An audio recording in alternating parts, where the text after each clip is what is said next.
What up? What up?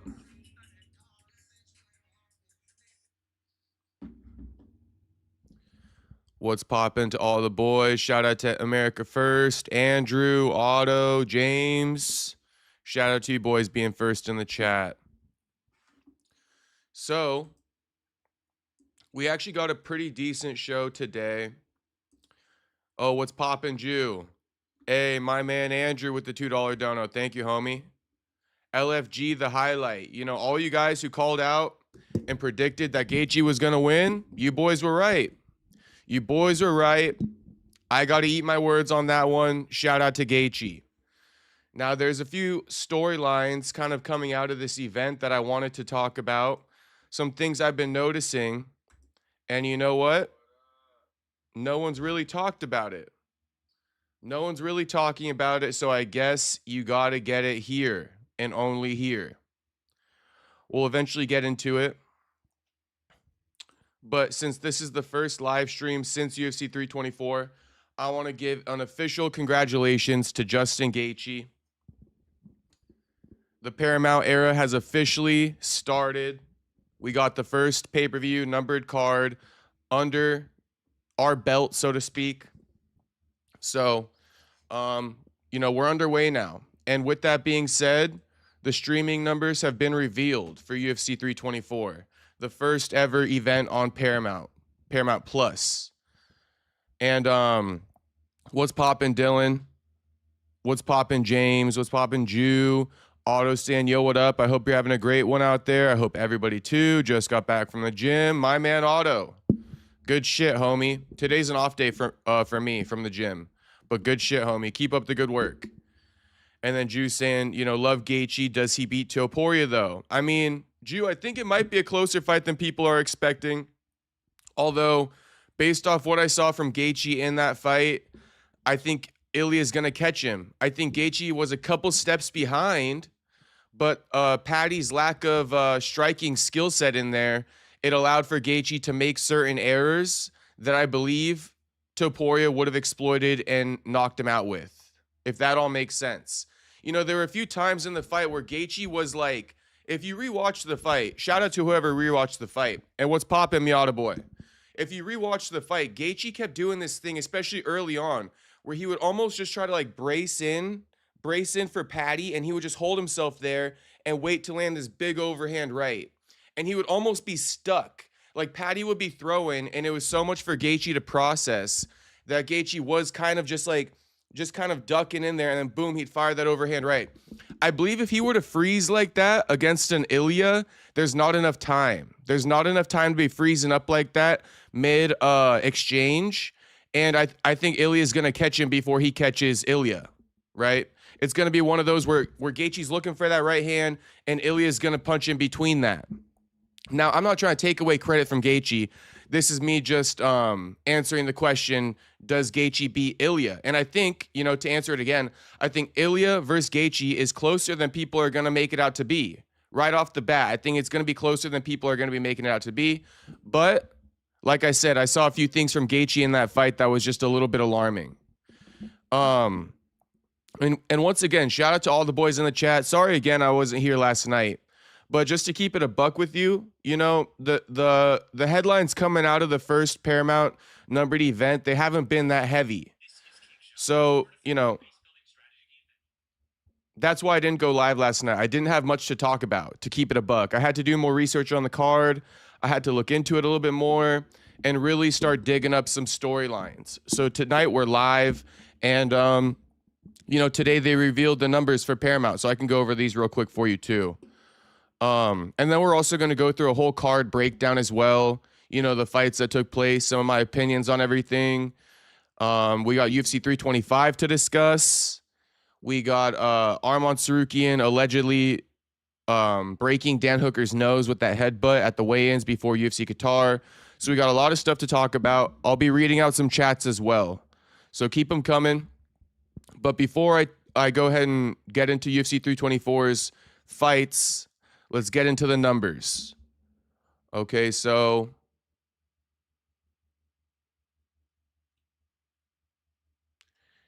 live average minute audience / streaming views for the main card of UFC 324, 4.96 million. Okay. 4.96 million for the average minute audience on the main card. I mean, that's pretty damn good. 4.96, essentially like concurrent views the whole way through. And then global hits, meaning worldwide views on Paramount, 7.18 million. Does not account for co-viewing. Of course it doesn't. My biggest question with global hits is just that, like, you know, in the UK, they still have to pay the full price for pay-per-view. So I'm just kind of curious about how some of these numbers are lining up here, because in the UK, is that count as these global numbers, or is UK not included in this because all the people in the UK paid for the pay-per-view and this is live streaming? So that would be my main question. Like, these global numbers, who does it apply to? Does it apply to the UK audience? Does it not? I don't know. I'm just raising the question. I think what would have also helped is if they specified what the US streaming numbers were, because this is a US deal. My mom's calling me. I'll have to call her back later, though. Shout out to my mom if you're watching. I'll call you after the stream. Peak concurrent streams topped at 5.93 million. Okay, so the average concurrent stream, 4.96 million. It peaked at 5.93, and overall globally, 7.18 million views. Okay, that's pretty damn good. I would have actually expected the global views to be higher if the peak concurrent was 5.93 million. I would have at least expected it to be like double that. I would have expected more of a ballpark of 10 million global views, being that 4.96 million was the concurrent, you know, the whole main card. Just my thoughts on it. You know, I be doing live streaming too. So gauging it off of my live streaming numbers and my concurrent viewership, yeah, I would have expected it to be at least like double or something like that for the global views. Anyway, few more stats on this card. Number one most social event of the night across all broadcast, cable, and streaming, totaling 5.5 million social media interactions for the main event alone.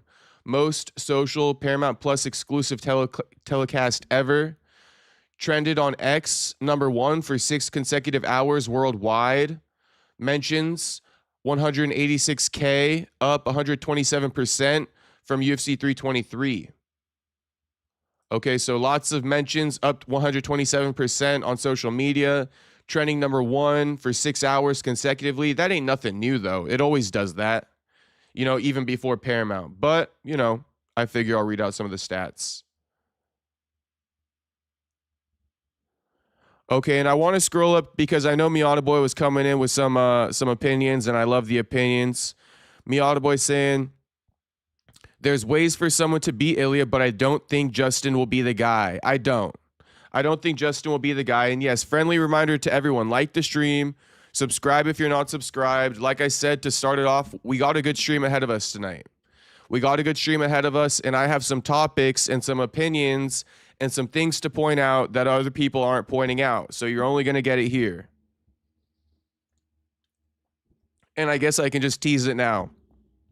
Is Dana, are Dana, and Gaethje beefing? Is Dana annoyed with Gaethje coming out of UFC 324? Shit, you're just going to have to stick around and wait to find out. But we will be getting into it very shortly. But, you know, no one's talking about it. No one's talking about it, and I think there might be something there. Miata Boy says, hear me out. I think Ilya will vacate the belt and move to 170. Ilya versus Justin isn't as big as a fight as Ilya versus Islam.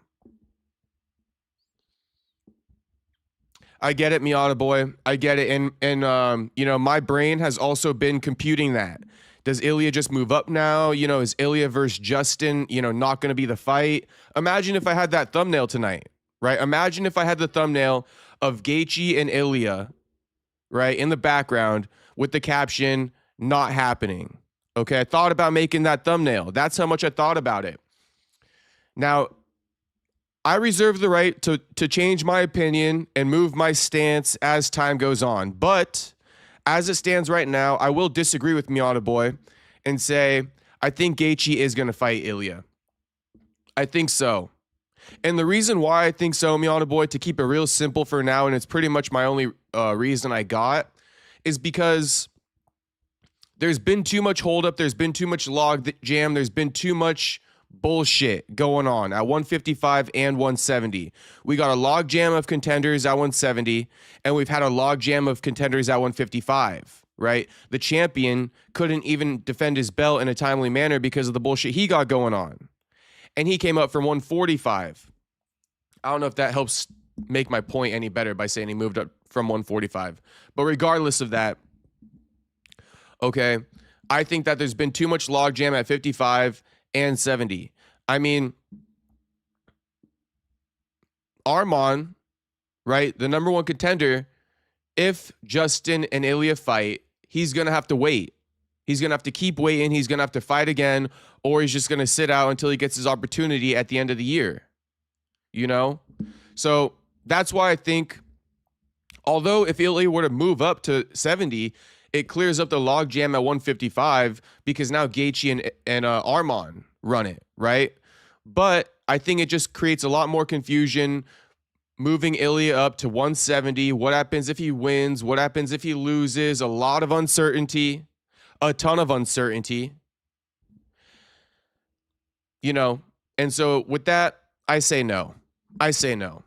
Again, I reserve the right to change my opinion or move my stance as time goes on. But right now, for those reasons I listed, I'm going to say no to Ilya versus Islam next. Sounds crazy, I know. And you know what? I'd be open to debate about that. Drop any of your opinions in the chat, what you think about that. But I would be open to debate that. James saying, watch Gaethje shoot doubles on Ilya. Miata says, I'm going to be putting my picks on X later this week, boys. Shout out to Miata boy. Homie just got an X or what? You just made that X? Drop it in the chat, homie. Tell the boys to follow you. Gravy saying, hey, yo, I wasn't here for the Buckley stream. Was doing my own thing, but I hope you guys crushed. We crushed it. I mean, I thought we did a pretty good job. Anyone had any opinions on the Buckley stream? Did you guys like it or what? It was a bit different. It was a bit different. You feel me? Just another dynamic adding to the stream. But I liked having Joaquin's insight. He definitely brought quite a bit of entertainment. There was a segment he did where he ran push-ups because I guess he bet Joe Pyfer 100 push-ups if Derek Lewis lost. So Buck had to run the push-ups on stream. He did 85 consecutive. Crazy. Yeah, True Silence saying, can't believe they did my man's Lewis like that. Hard to watch. I know. I know. Bit of a late stoppage, True Silence. Is that what you're saying? Lord of the Pie says, what's the average watch time? Watching it for 5 seconds and turning it off counts as a view? That would be a great question, Lord of the Pies. That would be a great question. Maybe like 1 minute. 1 minute or something like that.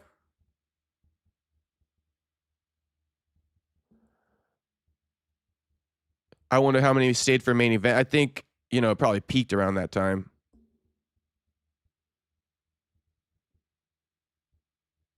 True Silence saying UFC Paramount is new, fan friendly. It's about to take off higher than any sport. Yeah. So what I wanted to say about these numbers, 7.18 million, it's exactly what I suspected would happen. 7.18 million views. Okay. If you're not happy with that, because like I think True Silence or Lord of the Pies mentioned, you know, that 7.18 million, how long did they watch for? Well, I mean, the live average minute audience, I guess, would be the best gauge. It's also the smallest number, but we're going with 4.96 million. Okay. Now, we all know, right, that these pay-per-views, they used to, you know, last year and since the beginning of time with the UFC, these pay-per-views, they usually don't generate this much viewership. 4.96 million. It does not usually generate that much viewership. It usually generates below, right, sub 1 million. That's the average pay-per-view buys, pay-per-view sales for the UFC in 2025 was sub 1 million, below 1 million. Now, boom, they're on Paramount Plus globally, 4.96 million average minute audience. So, I mean, you multiplied your viewership, the eyes on your product by above 5x. It's above 5x. You're basically at 5 milli. Like I said, pay-per-view buys in the US. Well, I don't even know. Do pay-per-view buys in the US, or how does that whole thing work? Let's just go like UFC 323, or let's go like UFC 300 pay-per-view buys. Someone drop it in the chat. How the fuck do the pay-per-view buys work in the US or what?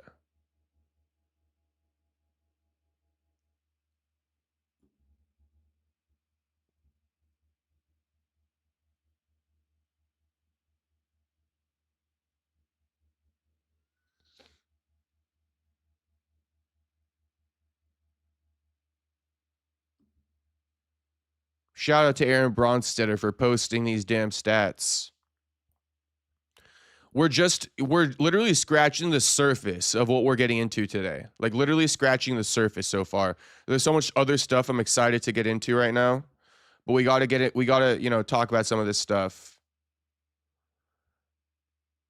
So see what I mean right here for UFC 300, right? One of the biggest events in recent history.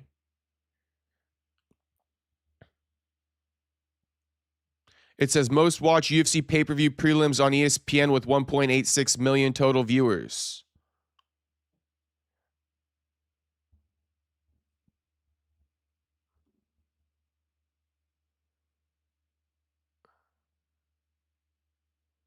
Damn, they really didn't show it. They really didn't give us the number of views. I guess I got to go to Chat GPT.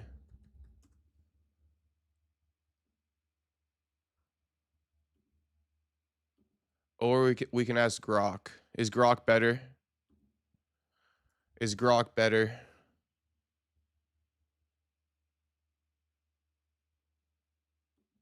Let's ask motherfucking Grok. Everybody like the stream right now, by the way. Friendly reminder. And subscribe if you're not subscribed. How? Okay, let's ask this one. Do UFC pay-per-view sales only apply to US audience?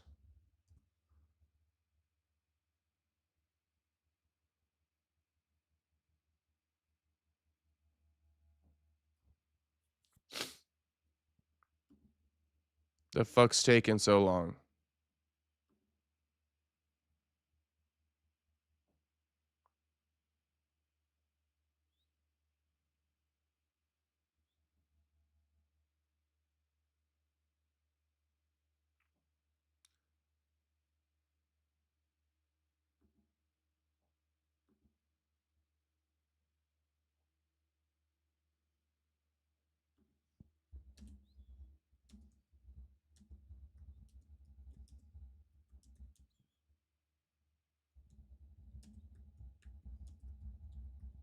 UFC pay-per-view sales figures typically cover US and Canada buys. That's what it just said.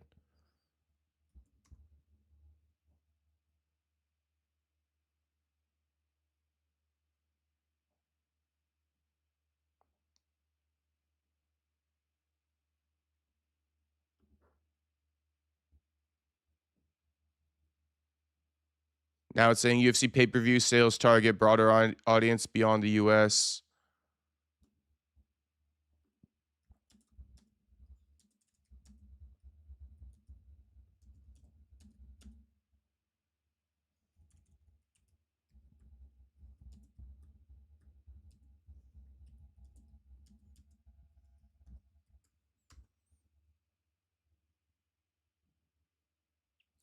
Now, someone in the chat better have answered this if I can't find it here. Let's see what it says.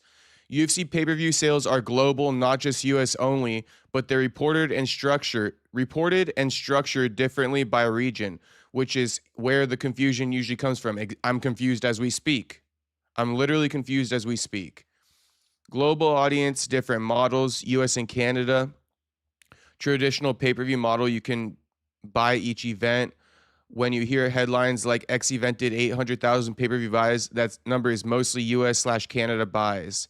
Outside North America, UFC is usually sold via TV network deals, streaming subscriptions, sometimes pay-per-view, but often not per event buys. Okay, interesting.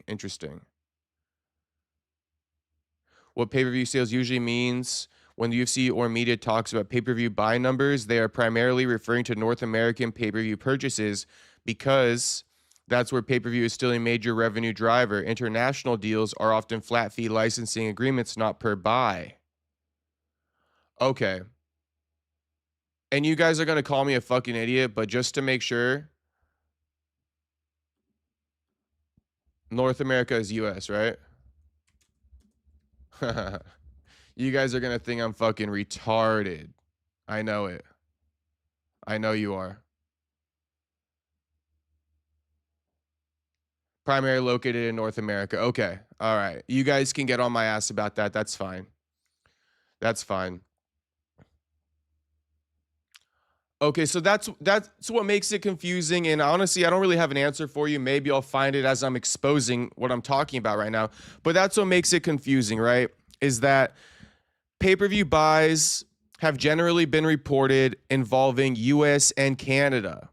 Okay, so whenever you hear McGregor, Nurmagomedov did this many pay-per-view buys, yeah, in the US and Canada. It's not global. It's not global because globally there's other deals in place that don't involve pay-per-view, there's streaming numbers, etc. So it makes it very hard to gauge this, just to be genuinely honest with you, because it's not an apples to apples comparison. It's taking a US and Canada pay-per-view buys comparison and then, stacking that up to global numbers on Paramount Plus. Essentially, that's what that is. So I don't know. What I'm getting to with this is this. Let's say, hypothetically speaking, Khabib versus Conor did 2 million pay-per-view buys. Okay, that's what's reported. As ChatGPT just said, 2 million pay-per-view buys reported means in the US and Canada. But what about the views in Russia? What about the views in the UK? What about the views in all these other regions around the world? Well, that could, start multiplying and make the number closer to 4.96 million, like reported for UFC 324 on Paramount Plus. Do you guys see where I'm getting at now? I'm sure you guys do see where I'm getting at now. Now we got a new character on stream, Mr. No Caller ID, calling me every time I go live. Homie, cut that shit out. Cut that shit out. I know I got my phone number or something like that on my Instagram, so I know that's what's going on here. Anyway, that's pretty much all I have to say about this whole buys thing is, yes, it's cool. It's also confusing. Do I think fighters are getting exposed to a bigger audience? Yes. How much of a bigger audience? I don't know. But it's not 5X like I said earlier. Okay, it's not 5X like I said earlier. That's why I wanted to dive into it and see if it's an apples to apples comparison, and it's not. So it's not 5X the viewership. Maybe it's like 3X? I don't know. All we can do is guess.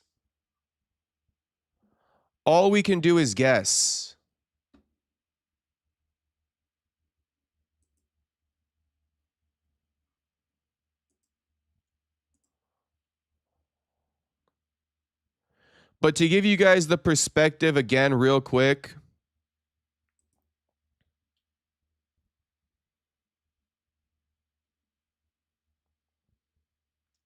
UFC 300 on ESPN did 1.86 million total views on the prelims. So make of that what you will. Make of that what you will. But UFC 300 also peaked at 2.49 million total views leading into the main card. So I don't think the viewership is much higher, to just keep it a buck with you.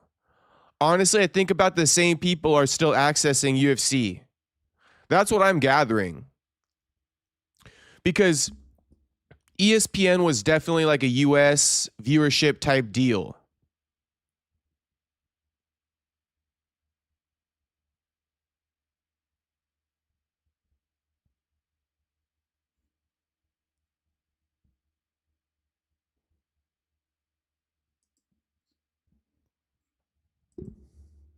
Does ESPN Plus exist in UK?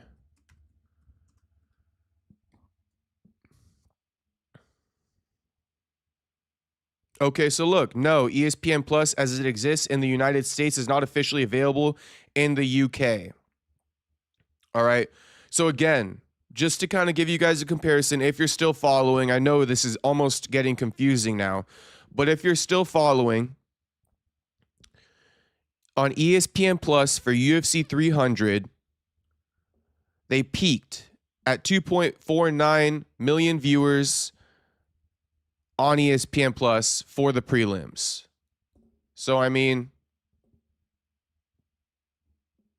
comparing that to the 4.96 live average minute audience or the 5.93 million peak concurrent viewers on Paramount Plus for the pay-per-view, I mean, UFC 300 did half that much in the US on ESPN Plus. So anyway, I get, that's that. I think the more I talk about that, the more it's going to get into the weeds, and there's no need to do that. Oh, James Steele says Gaethje and Dana are 100% beefing. Thank you. Juice says, how would they justify Ilya just moving up and getting an insta shot at 170? I know. That's the problem. That is the problem, Jew, and it's not going to happen. The UFC won't repeat their mistake. That would literally be repeating their mistake, in my opinion. They just did that with Gaethje versus Paddy, hoping that Paddy would be able to beat Gaethje because they were doubtful Paddy could beat Arman. That's why they didn't prop Arman into that spot. Even though there's a bunch of good excuses to not give Arman the opportunity, the real reason why is because they thought Arman could beat Paddy. They wanted to set up the money fight. They're not going to make that mistake again. They're not going to be setting up these money fights and overlooking real matchups. It only causes more confusion. And if the person so-called loses that they want to win, it fucks things up even more. So they're not going to be doing that. Before I get into some of the fights on UFC 324, I can read some chats though. I'm going to just scroll to the bottom kind of. Hey, Jay, what's poppin', weird one? What's poppin'? Gravy says, Dana salty as fuck. You could see it at the press conference. Gravy, 100%. I don't want to spoil all my takes yet, but I'm with you. I'm with you. He was. Conor ain't never fighting again, says Gravy. I don't know. Talks are heating up for the fucking White House, bro. They are heating up.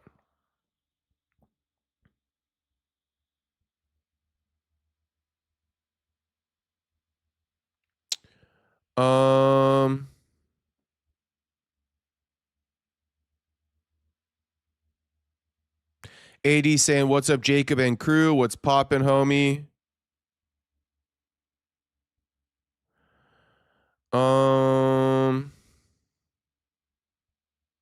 Tom D just got off work. Sup? What's poppin', brother?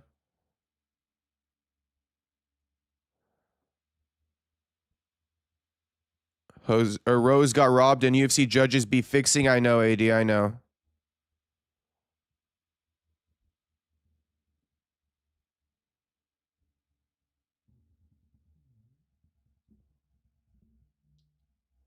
Yo, cut that out. Cut that out, whoever fucking keeps calling me. Cut that shit out.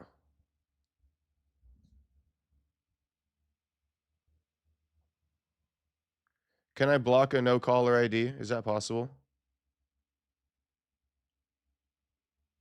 No, I don't think that's possible. But I am going to block you and report spam on you. Just did it.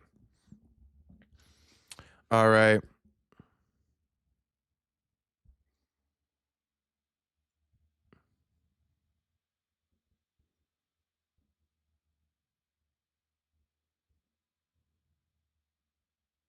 Meowed Boy saying 160 million for Conor versus Khabib. Crazy. No fighters since Conor be pulling the high numbers. Not as many, but they pull high numbers consistently. Kevin saying you're going to drop the StreamYard for me. Maybe at the end, Kevin, but don't get your hopes up, homie. I'm going to just keep it a buck right now. Don't get your hopes up. We got a jam-packed stream. Lots to discuss. Lots to discuss.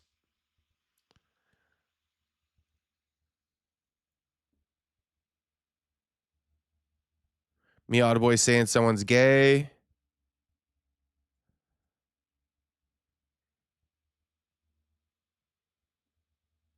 Kevin Gamblin, shout out to you, homie.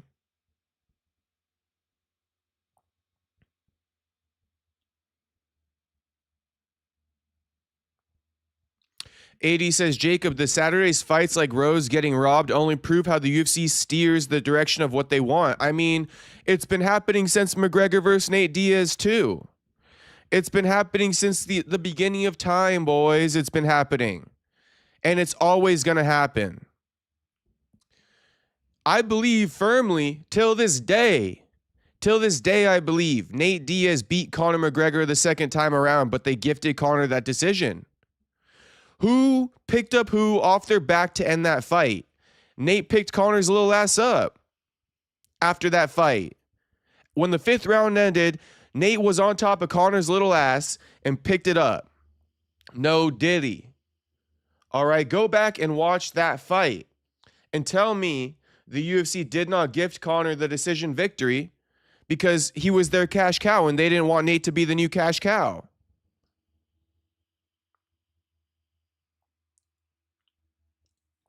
So it's been happening since the beginning of time. Yeah, I thought Rose won it too. Am I gonna say that I was super tapped in every minute of that fight? You know, depicting every little exchange and every detail that took place? No. So I can't even really say much about it. All I can say is I watched the fight. I had it scored for Rose, and somehow they gave it to Natalia. Natalia was twerking sideways, teasing that spinning sidekick the whole fight. If you guys watched the live stream with me and Joaquin, we called that in real time.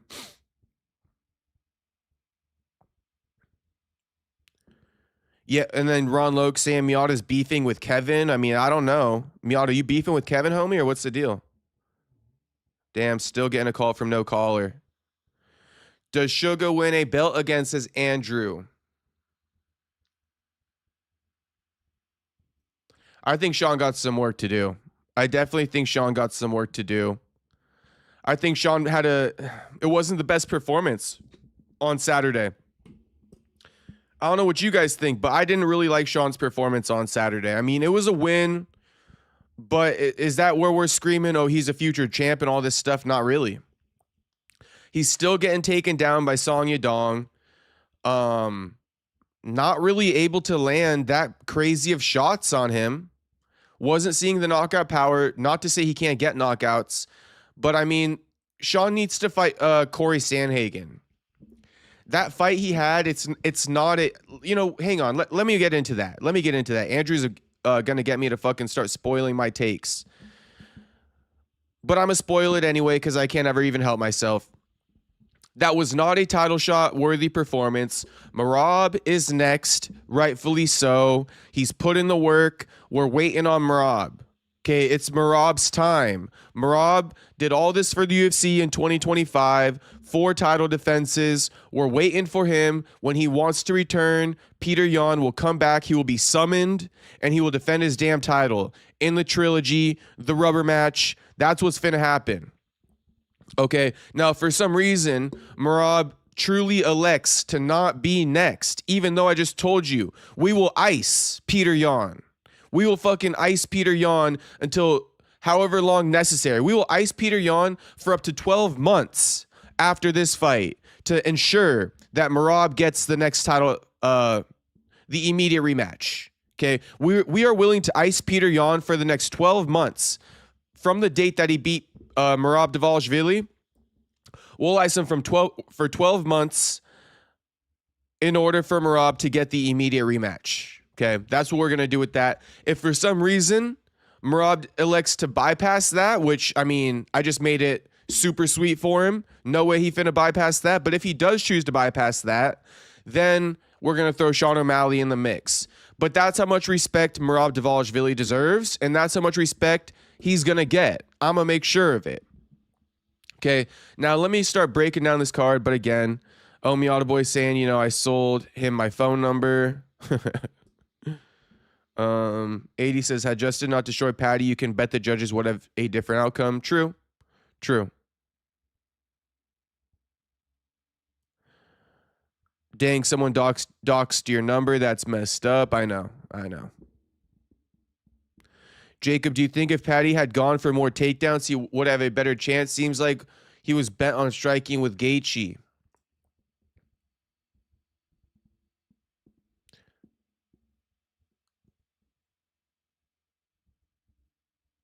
No, AD. AD, no. I don't personally. AD.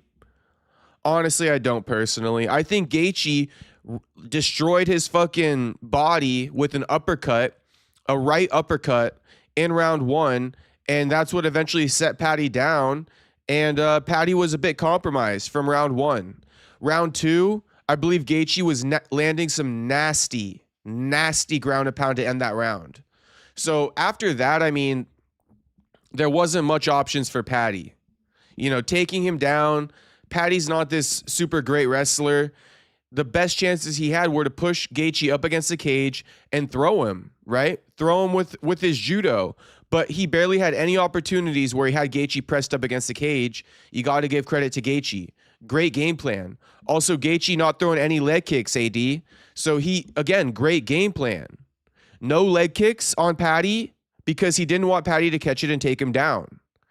So I think Gaethje had a great game plan. You got to give it up to the man. But I do think if he comes in there against Ilya with the same approach, he's getting knocked out. And I was wrong. I picked Patty to beat Gaethje. But you know what? I'm going to give you guys my pick for the next fight too. Patty beats everyone below top 5 though. Low key. Nah, says Miata Boy. Rose with Silva was close as fuck, says Owen. Rose won rounds 1 and 2, and Natalia didn't do shit. I know, except for twerking sideways.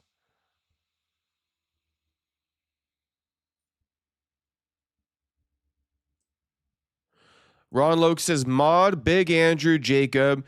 Dude is legit. He is mod for weighing in pod, morning combat, Giuliano, Argentine.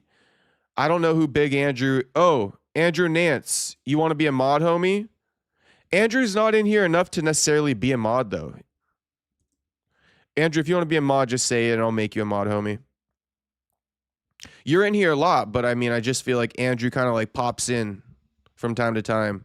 Unless he just be keeping me on the you know, background noise type shit. Sugar not the same anymore, says AD, I know.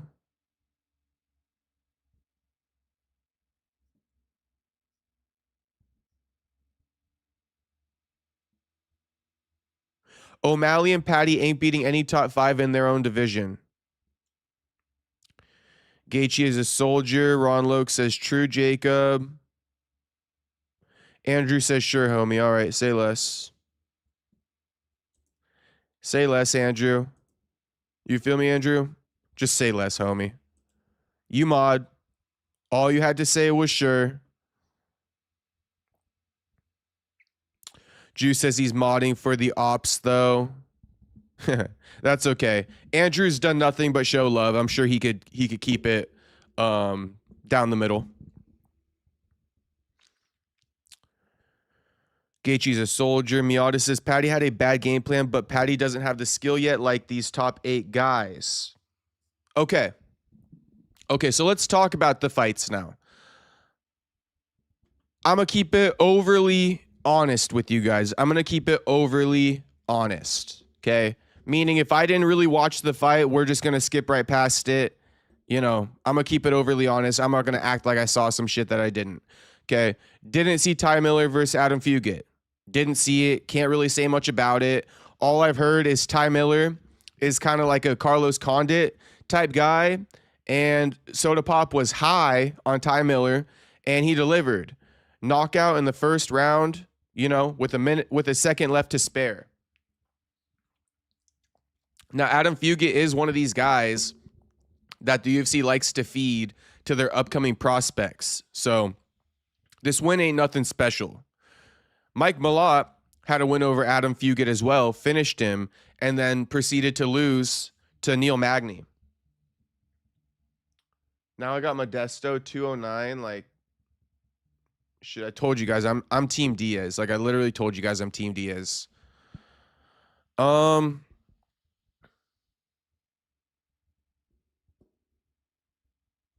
like too busy to answer that, and I know that if I tell them I'm on stream, you want to speak on stream, they're gonna be like, nah. So it's like, bro, you could text me if you're watching this stream right now, and you're the one calling me from Modesto/209.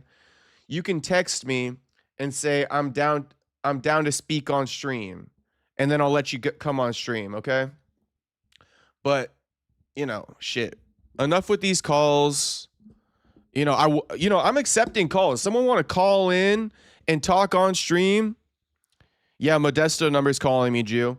It's like I'm down to take a call. But like, I don't know. Anyway, Josh Hokett, Denzel Freeman. I didn't really see it. All I thought going into this fight, Denzel Freeman is a physical specimen. Denzel, a straight physical specimen, bro. This dude was huge. Nick Diaz Army. Nate Diaz Army. Let me respond. I'm on stream. Who dis? That's so funny. They're texting me about my fight.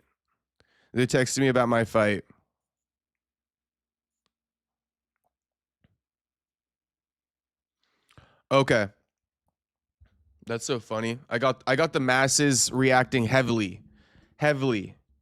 So shout out to everybody who's tapped in.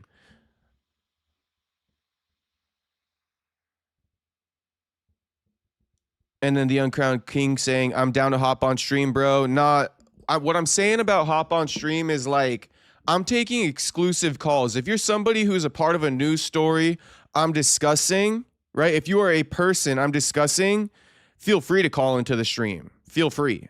But no, we're not taking fan calls at the moment. We're more taking like insider information calls.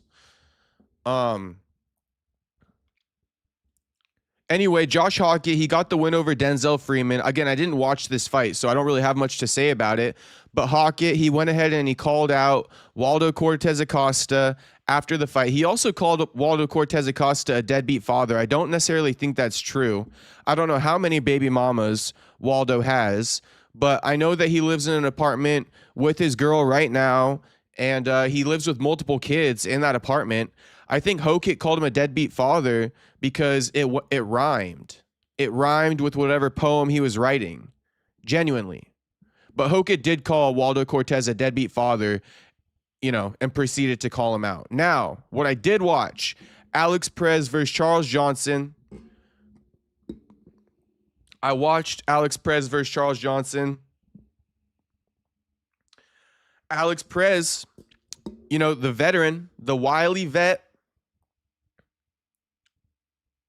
The wily vet, Alex Perez, got the job done against Charles Johnson.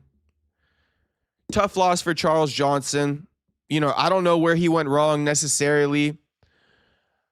But where I would imagine he went wrong is once you get to the higher levels of the division, so to speak. I know that he got a knockout over the champion right now, but hear me out. Once you get to the higher levels of the division, there's certain mistakes you can't make. I feel like Alex capitalized on a mistake Charles made early in that fight. That's kind of an obvious mistake. I would love to speak to Charles and be like, yo, where do you think you let Alex catch you? You know what I mean? Where do you think you let him catch you? Because Alex could not miss with that left hook on Charles Johnson. Charles Johnson's chin was a magnet to Alex Perez's left hook. I just think that there was a technical flaw in there from Charles's side that Alex Perez saw and exploited over and over and over again, and Charles couldn't even figure out the defense to it. So, congratulations to Alex Perez, but homie's a head case. If he don't pull out of the fight due to some type of bullshit, he's going to miss weight. Okay, this is the typical Alex Perez. If he don't pull out of the fight, he finna miss weight. Okay? That's just simply Alex Perez. He never just shows up to these fights and it goes off without a hitch. There's always something wrong with him. And this shit low-key does piss me off. Look at all these cancellations. We've been through this before. This is all him. Every canceled bout is because of him, essentially. And so many times he's missed weight as well. And it's just like, cut this guy. I know he just knocked out Charles Johnson, but that makes it even more so like, cut this guy. Now he's beating, prospects after missing weight. You can't do nothing with Alex Perez. You literally can't do anything with Alex Perez because he's so unreliable. Like I said, if he doesn't fucking pull out of the fight, he's sure as hell going to miss weight. And that's the guy you want to be knocking off your prospects. So at the end of the day, tough loss for Charles Johnson. Alex missed weight, so did that contribute to the KO though, Jacob? I mean, maybe. Miata boy, maybe.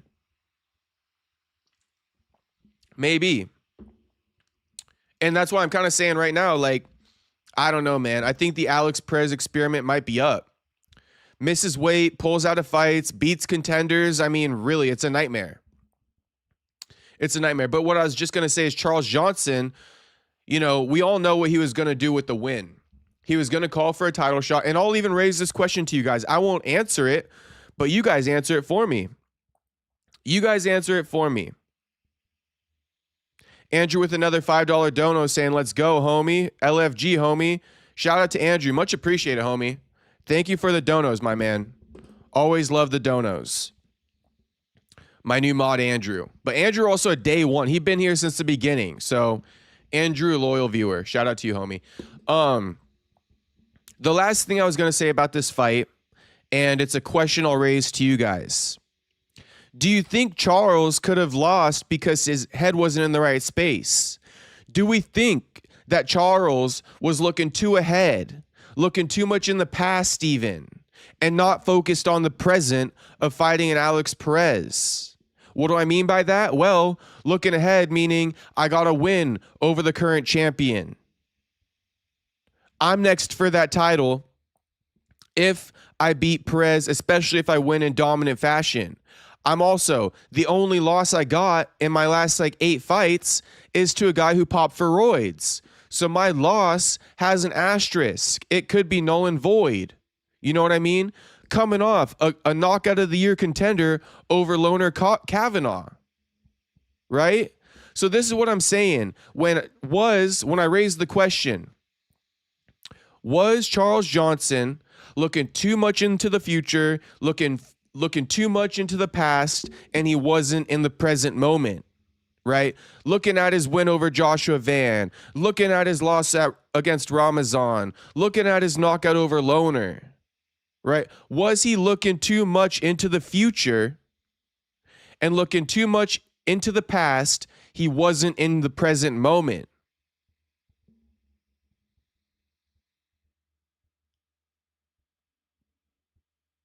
So that's my question. I don't got an answer for you guys.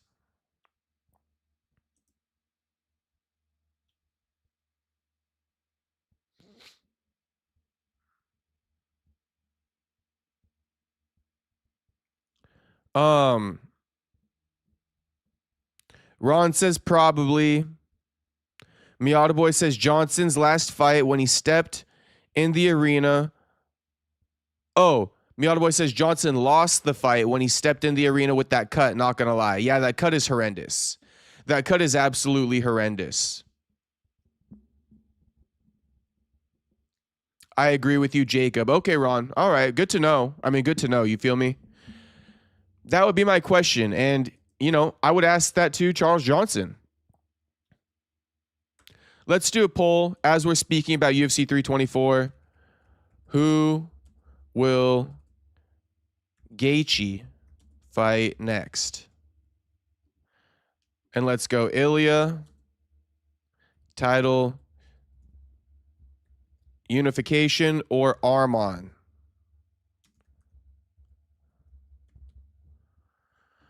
Okay. Continuing with this card. Nikita Krylov versus Modestas Bukauskas. I mean, it was a good fight. Congrats to Nikita. Found the finish at the end of the bout. But up until that point, it was a lot of bullshit between these guys. It wasn't the most entertaining. That's all I can really say about it. I mean, yeah, I don't got much to say, man. I watched this fight in its entirety. Congrats to Nikita for finding the finish eventually. My man is allergic to decisions, so it only makes sense. But like I said, up until that point, the fight was kind of just like, you know, it was whatever. Now moving into Atiba Gautier versus Andre Pulayev. I do have some firm opinions about this fight, and Atiba made a call out after the bout, so let's talk about it. Okay, Atiba Gautier.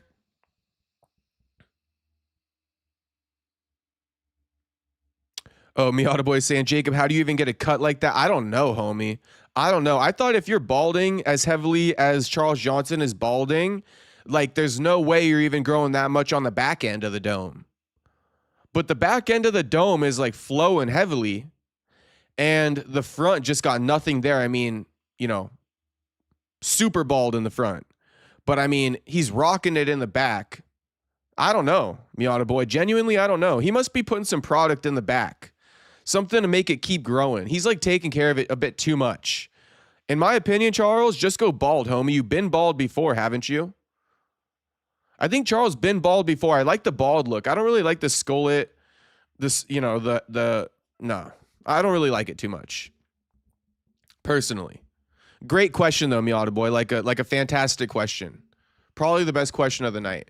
Okay, Atiba versus Andre Pulayev. Atiba, let's just start it off like this. Fraud checked? ? Fraud checked? ? Potentially. That's my answer. Potentially. Because Atiba and Andre were finding themselves in this sequence the whole fight, and I would actually blame it more on Atiba. Atiba kept like throwing the right hand, just hunting with the right hand, and Pulayev kept turning out of the way the same way every time, and Atiba made no adjustments. Atiba would throw the right hand, Pulayev would turn in order to dodge it or slip the punch, and then Gautier would follow him with his back foot. It was this repeated fucking motion throughout the entire fight. Yes, Atiba started off strong, and I believe he dropped him, no? Atiba definitely dropped Andre to start it off, but then he let his ass up. And that's what I got to say about these guys. Just listen to me, man. Don't argue. Just listen to me. Listen, man.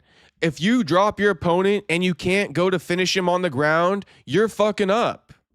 You are fucking up. If you drop your opponent and you don't follow him to the ground and at least attempt to choke his ass out, you are fucking up. And you need to go back and reevaluate immediately. And you're fucking up on multiple fronts. Okay, not only could you have gotten the win quicker, got yourself out of there and avoided more damage, that's just point blank, period. You could get the win quicker, you could get out of there and avoid damage, point blank, period. But on top of that, your opponent can also come back to win. Who did it happen to? One of my guys I've been high on, Jose Miguel Delgado. Jose Miguel Delgado puts fucking Nathaniel Wood down in the first round. Doesn't follow him, doesn't hop on a submission. Nathaniel Wood gets up, he recovers, and wins by decision. So now it's twofold. Jose Miguel Delgado not only lost by a decision, but he also took more damage than necessary by not even attempting a submission. If you drop your opponent, you better fucking submit his ass. Gaethje too. Gaethje has so much damage that he's accumulated over the years because he cannot find submissions in his fights. He puts guys down all the time. He put down Holloway. He put down Patty. He puts down guys all the fucking time. Knocked Dustin Poirier out cold with that head kick. But guess what? If Dustin Poirier didn't go out cold with that head kick, Dustin would have recovered because Gaethje doesn't know how to submit. So understand that. Understand that. And Atiba, you know, multiple things. Number one, stop just hunting with the right hand. Number two, stop following your opponent and learn to cut off the octagon. Number three, work on your submissions, because this isn't going to be the first time this happens. You're going to drop your opponents again and you're just going to let them up and hope you can knock them out. This is at the lower level. Pulaev ain't even ranked. Good luck doing that at the fucking top of the rankings as you enter the top 15, the top 10, the top 5, the top 3. Good luck with that approach as you enter these higher echelons of the division. Now, moving forward with Atiba, he called out Marvin Vettori. Give it to him. Give it to him. Atiba called out Marvin Vettori. Give it to him. Give it to him. He needs, you know, he needs a Marvin Vettori fight. I wasn't that high on Atiba's performance. Am I going to say fraud checked? I'm going to say give him fucking Marvin Vettori and let's find out. Okay? I don't got an answer for you if he was fraud checked or not. I'm going to say give him Marvin Vettori and let's find out.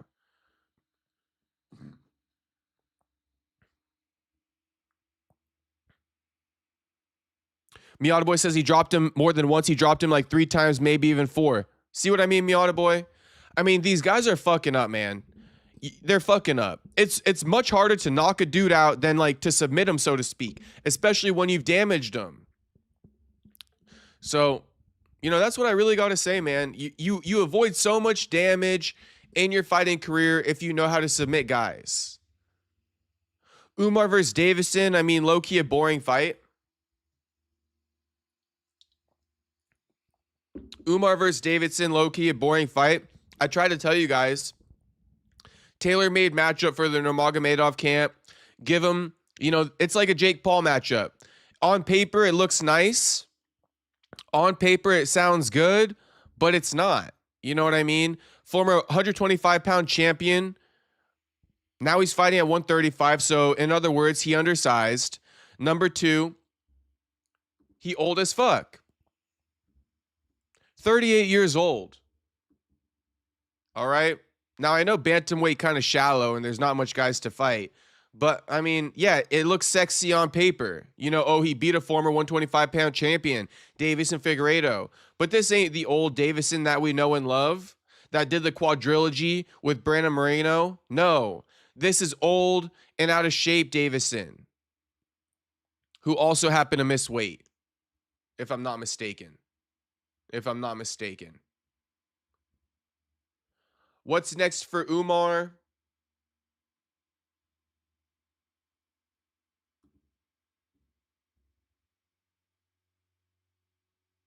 Shit, you know what? You know what, bro? No one's saying this one. No one's saying this one. No one's saying this one. Umar versus O'Malley. Umar versus O'Malley. Quit the bullshit. Quit the bullshit. Both men been fought for the title, right? Umar versus O'Malley. Both of them, there's the argument that it's like who you beat to get the title shot again. You know, what's going to warrant it? You guys aren't deserving of it again, right? Umar versus O'Malley. Cut the bullshit. You know, to keep it simple, what I mean by cut the bullshit, the bullshit that was UFC 324, Gaethje versus Patty, icing Arman out of the conversation. I can admit it. You know, low key, you know, I guess I was wrong. Right? I guess I was wrong. Because this is what happens when you're trying to set up these fights and you're trying to avoid giving certain fighters tough matchups. What do I mean? Giving Patty Arman. You know, they gave Patty the easier matchup. They guised it under the excuse that Arman isn't he's not reliable. He be getting in a lot of trouble. And that shit's true too. So it does make it tough. But I believe that was only an excuse. I do believe it was an excuse. And the real reason why is because they also wanted Patty to beat Gaethje. And then look at what happened. Now we got Gaethje as the interim champ. Patty lost anyway. So that's what I mean when I say cut the bullshit. Like, enough's enough. Let's just cut the bullshit. I was wrong. We ran the experiment. It's causing more problems. You know what I mean? I'll cut the bullshit. Umar versus O'Malley. We're not saving these guys anymore. You know what I mean? Umar versus O'Malley. Both have been fought for the title. One's a former champion.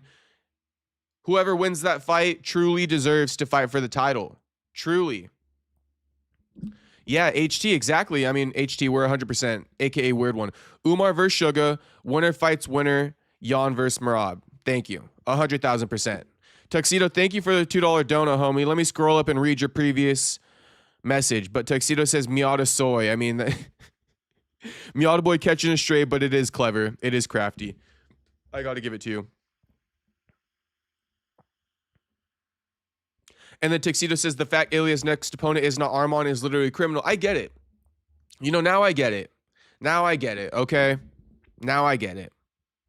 It just makes it tough because I know that Patty got beat. But at the same time, it wasn't just that we wanted to see Patty and Ilya to see it. There was that whole beef. There was the whole promo behind it. You know, the water bottle incidents and all that kind of stuff. So, but yeah, I mean, you know, that all got fucked up now. And now in hindsight, Tuxedo ain't wrong when he says the fact Ilya's next opponent isn't Arman is literally criminal. Because Ilya fighting Gaethje, although it's going to be a cool fight and it's going to be competitive while it lasts, yeah, it's a big step down, you know. We would have all rather seen Patty versus Ilya or Ilya versus Arman. Now, Jew is saying, honestly, Arman should fight again. He can't afford to sit out and expect to squeeze in. He fought Oliveira, won a title shot, took a 7-month suspension, so the title fight had to be put on hold. Then he got it, squandered it, then waited 10 months to fight and fought Hooker. Jew, low-key, I agree. Low-key, I agree. I mean, he just got to find out what Ilya's next move is. Is Ilya going to unify the titles, which I believe is going to happen? Or is Ilya going to start, you know, trying to move up or some weird shit? Bottom line, Jew, I agree with you, and I think Arman should fight the winner. It just makes it tough, right? Because BSD is now fighting Dan Hooker, and really I just want to see Arman fight BSD if he beats Dan Hooker, which I'm sure that is going to happen. So if BSD does beat Dan Hooker, book it. Arman versus BSD.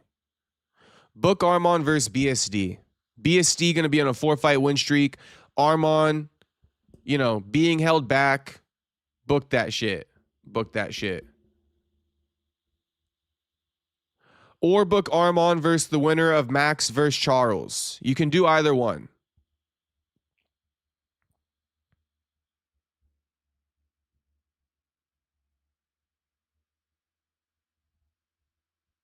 And then Miata Boy speaking about Atiba, he says, definitely not a fraud check, just a lack of experience. He just needs to fight less and train more. He fought 3 times last year and this month.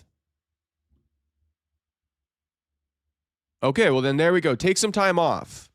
Like take some legit time off, like 6 months or something. He's been active. Take some time off and, you know, start upgrading the software a little bit. You guys like that? Start upgrading the software. Shout out to, you know what, bonus points if you guys know where I got that from. Who says it? Upgrade the software without damaging the hardware. Who says it?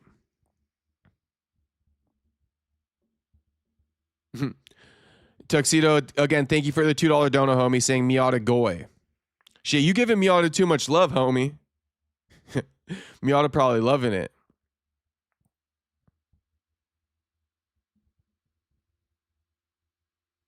Miata Boy saying Ayman versus Umar. He's going to move up 2 spots anyway. Corey versus Sean, make it happen. Miata Boy, what if I were to tell you that, you know, I tapped into Ariel's interview today with O'Malley, and Ariel hinted that Corey essentially is fighting Ayman next. Miata Boy, I'm just telling you what I heard today. Corey's fighting Ayman next. It's been hinted at. It hasn't been confirmed, but it was like this subtle like yes without really saying it on Corey's behalf when Ariel asked him. You know, basically acting like he couldn't hear him, like the phone was cutting out. So I think Corey's fighting Ayman next. Miata Boy, just so we're on the same page with that one. That's what's been rumored right now. But either one, if Ayman does fight Umar, then let's book Sean versus Corey. You feel me? But this whole O'Malley's next for the title off that performance against Song Yadong, please, bro. Please. Please. Like that's the main takeaway, please.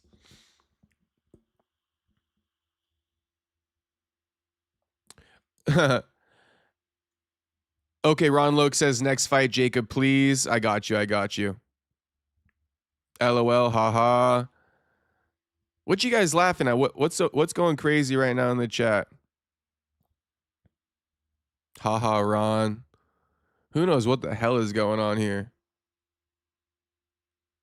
Dylan saying Sanhagen versus Sean.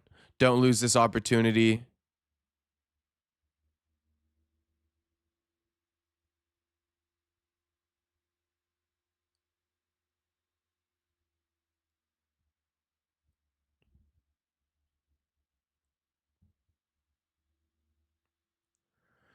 Miata Boy's telling Tuxedo Mask to send me 100 or he's broke.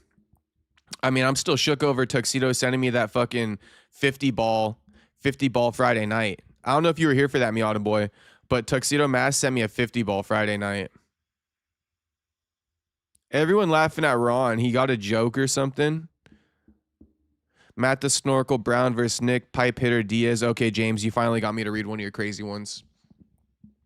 James been dropping crazy stuff in the chat for like 30 minutes straight. Shout out to James Pond.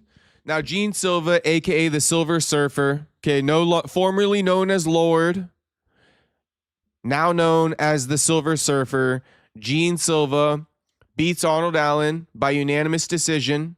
You already know, we predicted it. It played out exactly to the T how we predicted it. Now, don't call me a genius because shit, I get plenty of fights wrong, but there are some times where I get them right.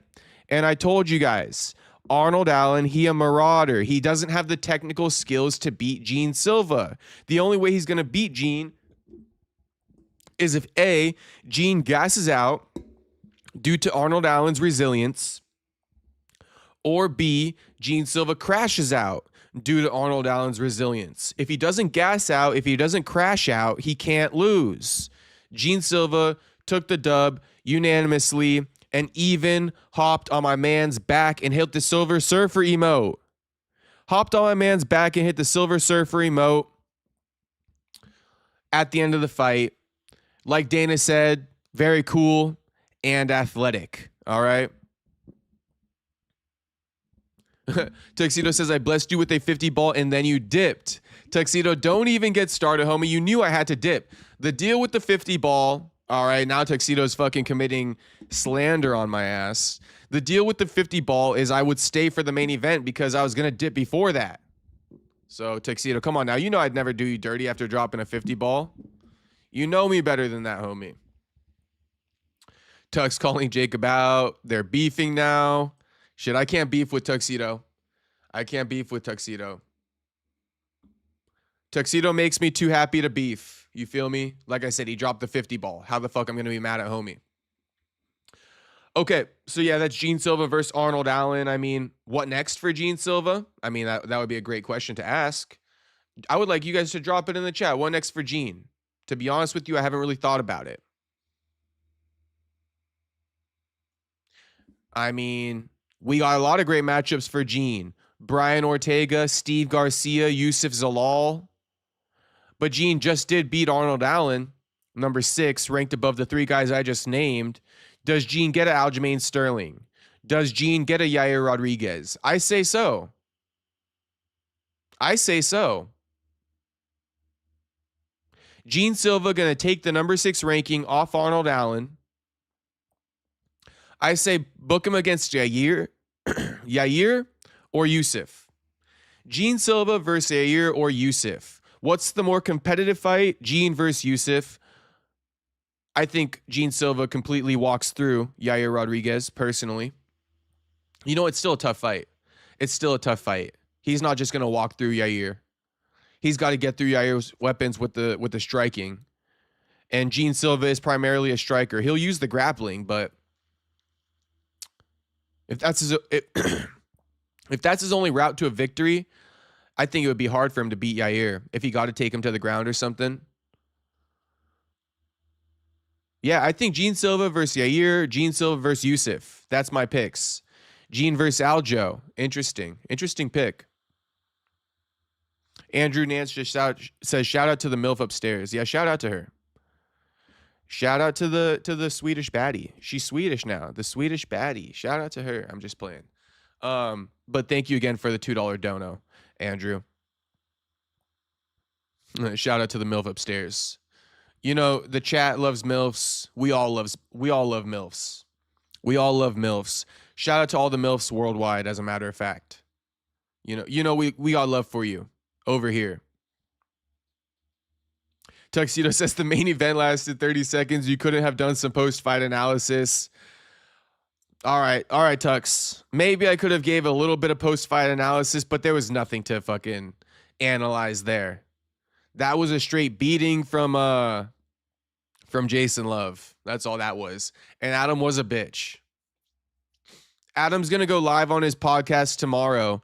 So everybody tune into Adam's fucking No Jumper show tomorrow to get his reaction. We'll actually probably watch it on here. Okay. Moving on. Didn't know this was going to take that long. But Natalia Silva, Rose Namajunas, we all know by now, Rose won the fight. Natalia lost the fight, but Natalia got gifted the decision. People are saying robbery, which I agree with. People are saying fixed because, you know, the UFC wants Natalia to fight for the title. I don't know. Honestly, I can't say, right? I can't say. I get what you guys are saying, but I don't know. I just can't say. I do know it was a robbery, though, and it was retarded as fuck. Now, Waldo Cortez Acosta, Derek Lewis.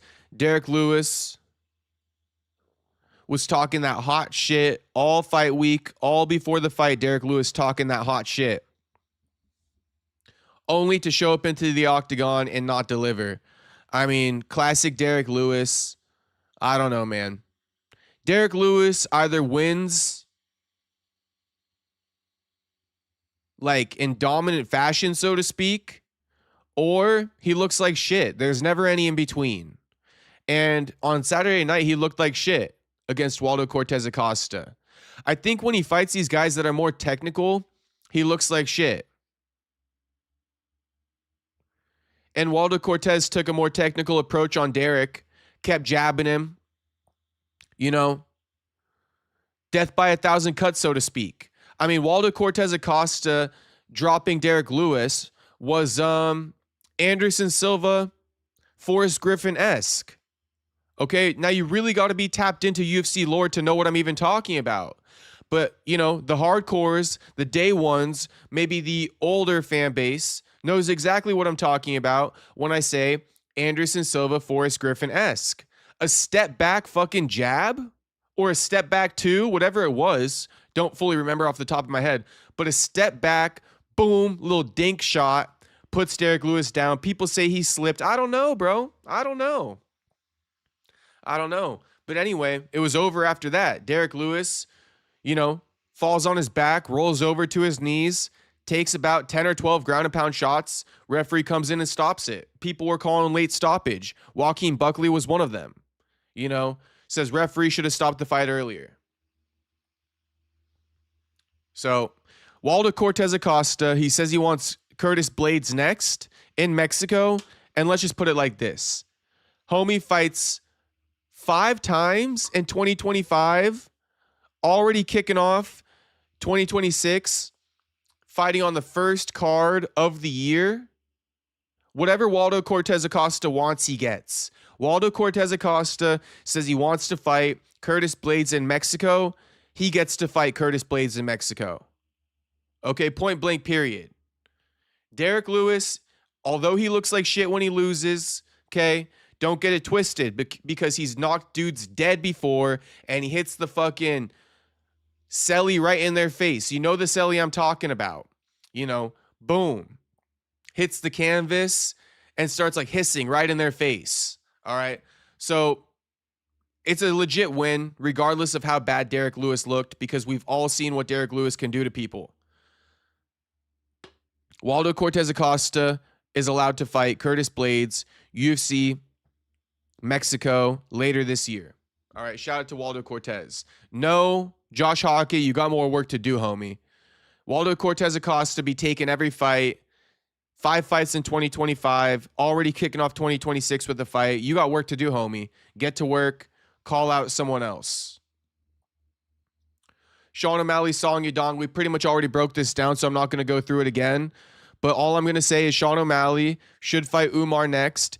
If Umar is going to get booked against a guy like, Zahabi or something like that, then Sean O'Malley versus Corey Sandhagen. But bottom line, O'Malley should fight Umar or Sandhagen next. I do not think he's warranted a title shot. He's coming off a 1 win, off of 2 consecutive losses to Merab. The win over Song Yadong, although unanimous, was not impressive by any means. Okay, he's still getting taken down. Barely, he didn't land that many face shots on Song Yadong until the 3rd round when Song crashed out on himself because Song kind of gave up in the 3rd. But up until halfway through the 3rd, Song, he was in the fight. He wasn't looking that beat up.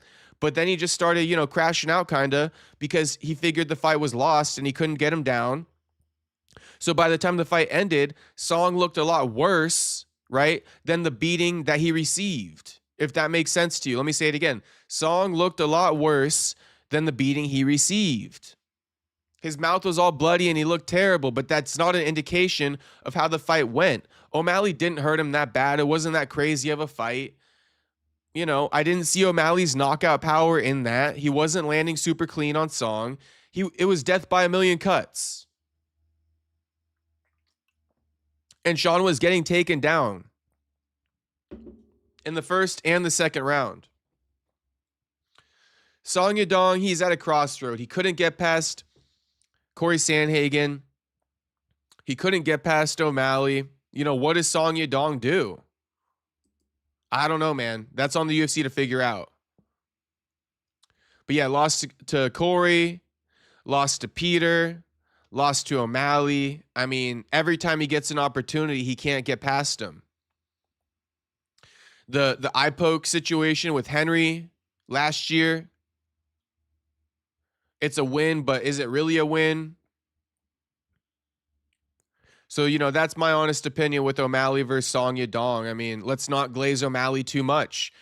2 bantamweights were on the card, O'Malley and Umar, and neither of their wins warrant title shots. Point blank, period. Merab Dvalishvili is warranted the next title shot, and we will give him 12 months to get the immediate title shot. We will ice Peter Yan for up to 12 months in order to secure Merab the title shot. If Merab doesn't want it, who gets it? O'Malley or Umar? Drop it in the chat. Drop it in the chat. Drop it in the chat. It's a tale of 2 takes. You want that rematch with O'Malley and Peter. I wouldn't disagree with you. Or you want, the Russian on Russian crime, so to speak. A Christian Russian versus a Muslim Russian, so to speak. So O'Malley versus Yadong, that's my thoughts on that. That brings us to the main event. Gaethje versus Patty. Again, we've kind of broken this one down, but Gaethje defeats Patty by unanimous decision. I completely agree. I think Patty barely won any rounds. I think Patty, there's argument Patty won the 3rd and the 5th. There's argument for Patty winning the 3rd and the 5th. I think there's more argument that Patty won the 5th than the 3rd, though. I think a lot of people are saying Patty won the 3rd because at the end of the round, he's like, my round. You know what I mean? And I didn't think he won the 3rd, just to be honest with you guys. I get it. He had more success in the 3rd, but I don't agree. Now, a lot of people may have missed it, or if you've been paying a lot or close attention, you will know Patty got dropped in the 1st round by an uppercut to the body. A right uppercut to the body. It hurt Patty. Go back and watch it. And, Gaethje realized it in real time. So credit to Gaethje for that one. He realized it in real time, turned the pressure up on Patty, started headhunting, and Patty couldn't handle it. He dropped in the first round. I'm just explaining that because a lot of people weren't sure like what happened with Patty in the first round. So yeah, what happened is a uppercut rocked him in the body. Gaethje smelled it that he was hurt, and Gaethje pounced on him, started headhunting, was landing quite a few shots to the head, and Patty went down. Compromised Patty for the majority of the fight. Second round came along, and I mean, Gaethje ended that round with some of the most vicious ground and pound I've seen him land. At least one of the rounds, and I'm pretty sure it was the second round. But Gaethje landed some ungodly ground and pound on Patty at the end of the second. Like, ungodly, you know? And I see a lot of people talking about the eye poke and talking about the groin shot or something like that. And while, yes, Patty was, you know, there's no doubt it happened to him, I don't think he was compromised as the fight continued. I don't. And I don't think it's really an excuse. I don't. Even if a point was taken away, I don't think it would have been enough to give Patty the win. So yes, the eye poke happened. The fouls happened more than once. I think Gaethje poked Patty twice. And then there was a questionable groin shot, but Patty only got credit for one of the fouls, meaning the second eye poke and then the groin shot that was debatable. He didn't get time to recover. Although he recovered nicely, it's not like it was really bothering him that much. Although I do think he dropped. I do think he dropped on the second eye poke because the referee didn't call it. I do think he dropped on the second eye poke because the referee didn't call it. So you know, I'm just pointing out all the things I saw in the fight. Gaethje not leg kicking, excellent game plan. Gaethje not letting Patty push him up against the cage, excellent game plan. Gaethje looking a little bit stuck in the mud, to quote Conor McGregor, at times in the fight. It worked, though, against Patty. I don't think it'll work against Ilya. That brings us to the decision. Justin Gaethje wins unanimously, becomes a 2-time interim lightweight champion. You know, I think he's beefing with the UFC. I don't think the UFC is too happy about this for multiple reasons. Number one, Gaethje called in his chit. He called in his favor to the UFC after getting flatlined by Max Holloway. He stood on business. He denied several fights. He was only willing to take a title fight or essentially retire. The UFC gave him his wish, booked him in the interim title fight against Patty. That's number one for his stubbornness, right? The UFC being annoyed with him about that. Now, they gave him the opportunity after bitching, right? Only coming off one win following the Max Holloway knockout loss. What was that one win? Rafael Fiziev. Not really a win that warrants title shots. But again, he did the UFC a favor by fighting Max Holloway because he didn't want to do it in the first place.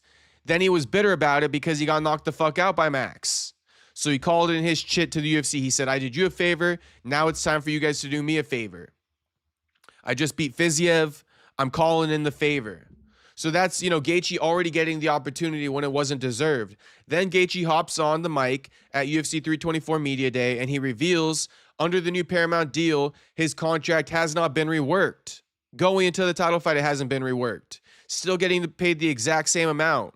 Although pay-per-view points have now gone out the window. Now Gaethje is fighting for pay-per-view points again. Contract hasn't been reworked. You know, so how is he going to get paid pay-per-view points? Because those went away. Hasn't been reworked. In this new system, he has no way of receiving, quote, you know, for lack of better word, streaming points. Dana gets asked this question. It goes super viral. Dana says, we did offer him a new contract. He never responded. Big question mark. What the fuck? Why didn't he respond? Who the fuck wouldn't respond? We don't know. Did Ali Abdelaziz, Gaethje's manager, not relay the offer? Did Gaethje ignore the offer? Did the UFC really make the offer? We don't know. We don't know. Because Dana also, you know, he got caught lying in the post-fight press conference where he spoke about the new post-fight bonuses. $100K to what? Fight of the night, performance of the night, and $25K finish bonuses. Dana says that before, they used to give out anywhere between $5K to $25K to fighters everybody who fought on the card as an appreciation gift, as a thank you, depending on how their fights went. Well, fucking Matt Frivola and other fighters completely threw Dana under the bus and were like, yeah, thanks, boss. You did send me $3K in the past after a fight. But Dana said it was $5 to $25K, not $3K. So it proves that Dana has lied in the past. He bends the truth. How much of the truth did he bend when responding to Gaethje's contract, negotiations, where he alleged that he offered Gaethje a new deal and Gaethje never responded? Do you see how Dana tells half-truths? Okay, then. Miata Boy says, Jacob, talk about Justin's game plan. The money talk is boring. I mean, I already talked about Justin's game plan. I already talked about it. He didn't want to throw any leg kicks. Very smart of him. Very smart of him not to get pushed up against the cage, But he was looking stuck in the mud against Patty. He would get Patty up against the cage with his pressure, and he would freeze up for a second trying to find the right shot, and he would get it on Patty. But I'm telling you, you freeze up for a second like that against Ilya, you're getting caught. You're getting hit in between. So, I mean, that's all I can say. Now I'm going to talk about the money, which I have been doing. And, the money topic is pretty much wrapped up, but it moves into the next topic, which is the UFC or Dana is mad at Gaethje low-key. That's my opinion. We just talked about the contract thing, Dana getting asked about it. We talked about Gaethje being a stubborn mule and essentially forcing the UFC to give him the title shot.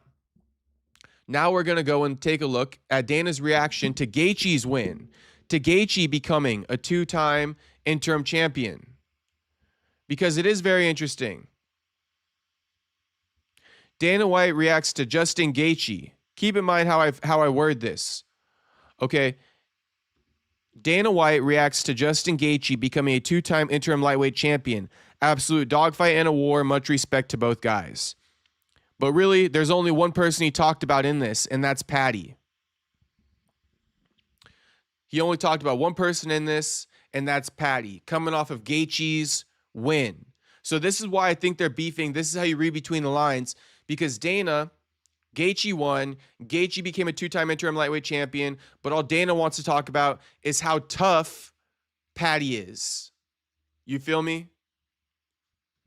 Miata Boy, you might want to take a lap, homie. I will get to your question, okay? What should the game plan for Ilya versus Justin be? I will get to it. But you might want to take a lap in the meantime if you really find this talk insufferable.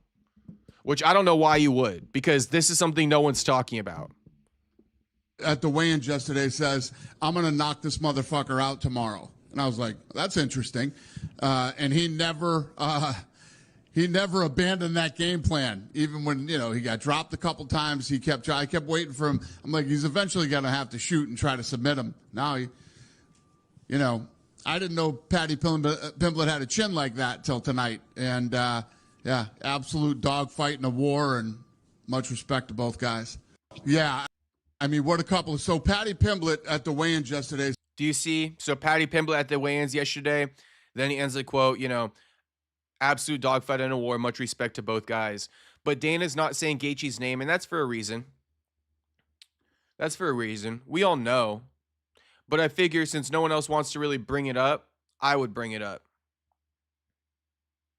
Now, another proof that Dana White is beefing with Gaethje is because Dana posted, I don't want to really go through all the looks to find it. I'll just pull it up here. Dana posted this picture of Patty after the fight. Again, this is how Dana's promoting Patty, right? Dana posted this picture of Patty on his story saying Savage at the UFC baddie. Now, there was no story post of Justin Gaethje anywhere. All right? No story post of Justin Gaethje. And there's a reason for that. Because Dana's mad at Gaethje. Also, on top of the two things I named, one, Gaethje being a stubborn mule. Two, Gaethje throwing the UFC under the bus for the whole contract negotiations. Three, Gaethje spoiled the plans. Gaethje was supposed to lose to Patty. All right, Gaethje wasn't supposed to beat Patty. So, 3 reasons why Dana's mad at Gaethje right now. And who knows how mad he is, but I just figured I'd point it out to you guys. Like, you know, the UFC, they're not super into Gaethje right now. They're a bit annoyed. Now, Dana was asked about Gaethje's contract negotiation after the fight, and he said, you know, ask Gaethje about that. You know, Gaethje did get asked about it as well, and Gaethje essentially said, like, I'm happy. I'm making my money. But I'll just say this, and if you guys really have any questions, you can ask it. But, you know, Gaethje, he's your typical guy. He's going to sip the Kool-Aid of the UFC. I know he's bitching about UFC fighter pay, but he's had his opportunities in the past, you know, to kind of team up with another fighter and get their rightfully deserved money from the UFC, and he chose not to. What am I talking about? Well, you know what? Let me pull it up. Let me pull it up while I'm on the topic, okay? Because Ally Quinta summed it up perfectly, and actually I could show you better than I could tell you, you know? Instead of me explaining it, I hope that you guys can understand why Ally Quinta exposed Gaethje the way he did this week. After Gaethje mentioned, you know, his issues with fighter pay. So what happened? Gaethje expressed his issues with fighter pay, not renegotiating his deal before you know, the first event on Paramount after the UFC signed with them for $7.7 billion. And Al wrote, no, Gaethje can't talk fighter pay now. Should have been making more the whole time, and now we're talking real estate. Okay, so here's how it goes. Gaethje DMs with Ally Quinta revealed. Ally Quinta messaged Gaethje, and he said, they need us to headline this card. I want $150,000 and $50,000 to fight you. That's not unreasonable, headlining a card. Whose side are you on? Okay. Gaethje says, I'm on my side at the end of the day. Do you see what I mean? Right off the bat. I'm on my side at the end of the day. They need me for the card, and we'll find somebody to take it for a lot less than you. 150 and 50 is not unreasonable. So 2 things. I'm on my side. Then he's speaking about what the UFC is going to do. He's not trying to take back the machine like Ally Quinta is. He's playing the game of the UFC. He's accepting of the UFC's business practices, and Ally Quinta is trying to take back the power. Okay? Ally Quinta knows that the UFC will, you know, angle them against each other, offer the fight to somebody else, and try to get him to take it for less money, which will pressure the other guy into taking the bout. We all know this, bro. Even Al knew it at the time. But the point is to fight back and take back the power. And if the UFC try to do that to you, Gaethje, you shut that down and you say, no, I want fucking Ally Quinta. And the UFC has no idea what's going on behind the scenes between you two. Okay? And then Ally Quinta goes, I'm on my side too.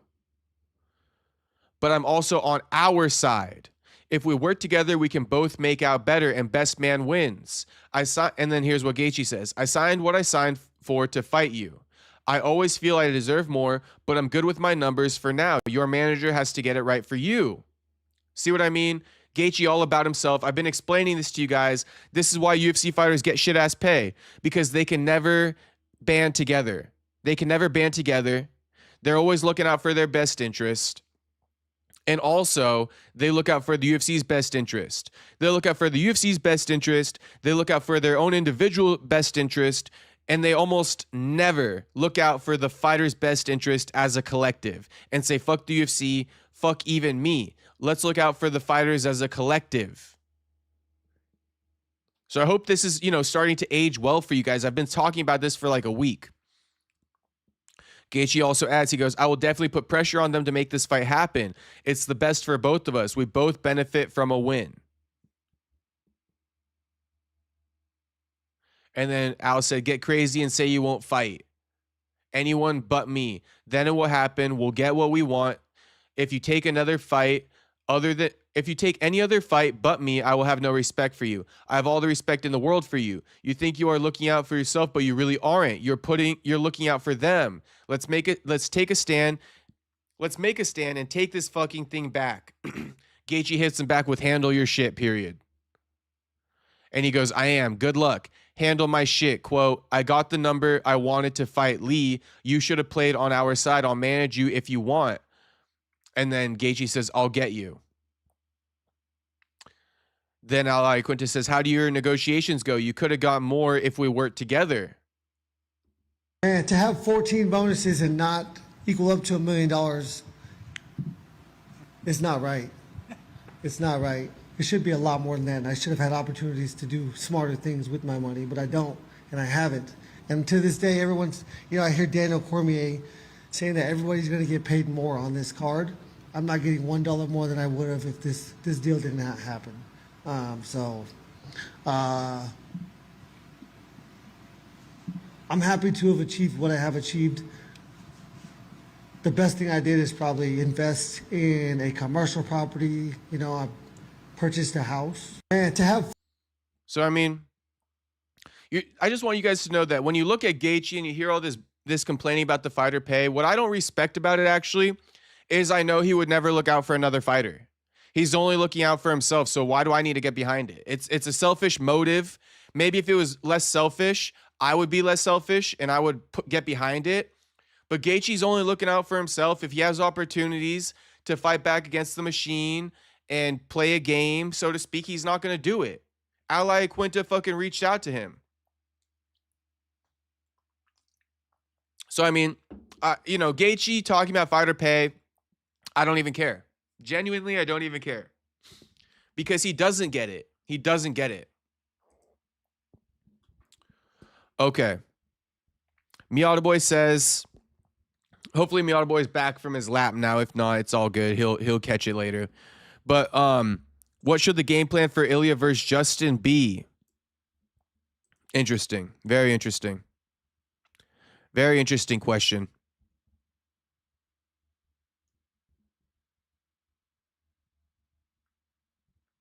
Well, Miata Boy, based off the fight that I just watched with Gaethje and Patty, here's what I think a little bit. How big? Here's what I think a little bit. I think Gaethje's game plan to back up Patty will not work against Ilya. I think Gaethje's best game plan for Ilya would be to keep the fight in the middle. Keep the fight in the middle. Don't let Ilya push you back. Don't let Ilya, clinch up with you and throw you. Because best believe, if you guys do get in a grappling exchange, which I don't think Gaethje would initiate, but if you guys do get in a grappling exchange, Ilya is going to throw his ass. And it's going to be harder for him to throw him if they're out in the open. It's also going to be harder for him to knock out Gaethje. Now, I know Ilya gets these knockouts out in the open.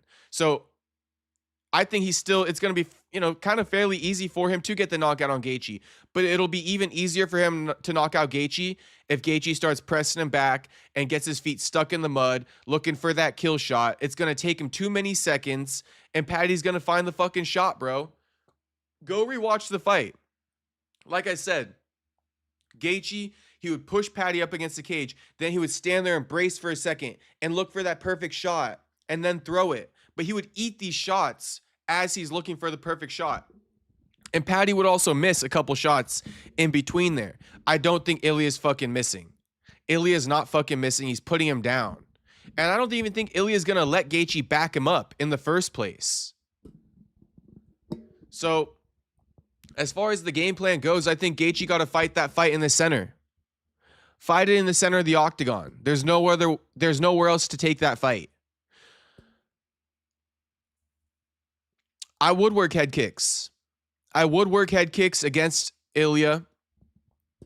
And Gaethje also doesn't have to worry about slipping off because Ilya doesn't throw his own head kicks. So Gaethje can freely, slip with these punches and be free of he won't be in the way of getting hit, okay? Obviously, if he were to slip against Patty, he could have been lining himself up to eat a head kick. If he slips out of the way of Ilya and he overcommits to a slip, it's okay. Ilya doesn't throw head kicks anyway. Ilya just throws leg kicks. So Gaethje can go into that fight free of worry that he's going to get head kicked And Gaethje should also work head kicks of his own. You know, I really think he should work head kicks of his own. Just to mix it up. Just to see.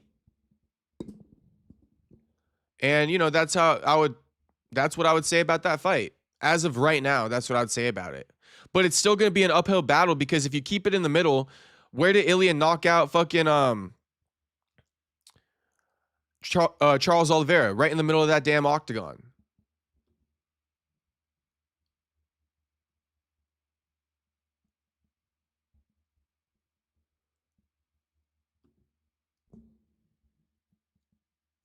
Okay, so now we're going to get into this whole Arman Tsarukyan thing. But first off, I think we should watch this. This was actually kind of crazy. Look what Sean says about Paddy Pimblett vaping. Vaping in the back before weigh-ins. Dude, I could not believe I was on weight, 136 pounds, in the back, dying like everyone else, and Paddy was sitting there ripping his vape, blowing clouds. I chat GPT it. Yeah, literally Paddy's on weight, 154 pounds. The guy's used to walking around 200 pounds, and the only thing going into his body, hitting his stomach, hitting his blood vessels, is this fucking toxic vape. Dude, I could not believe. Now, I think it's CBD. It's not like nicotine vape. It's a CBD vape. So, I mean, who really cares? He is probably getting some, like, bullshit flavoring, like, in his body from that. But it's a CBD vape. I don't think it's a you know, nicotine vape. And I did forget to read Tuxedo Mask donation. Thanks for a $2 dono, homie. Saying, blessed. Crazy that Gaethje out-grappled him, too. I think that was, you know, saying Gaethje out-grappled Paddy. Something like that. Not exactly sure. But shout out to Tuxedo once again. Thanks for the dono, homie.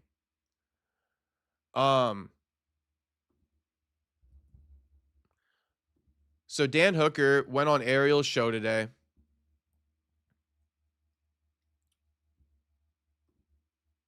Let's just go to it.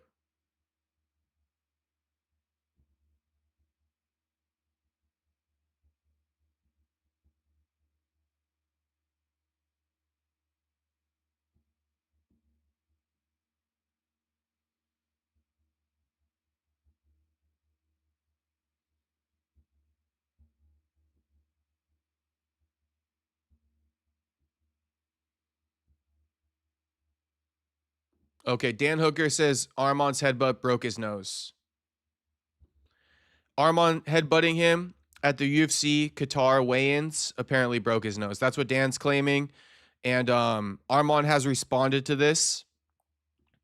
So we'll take a look at what Arman said too in a second here.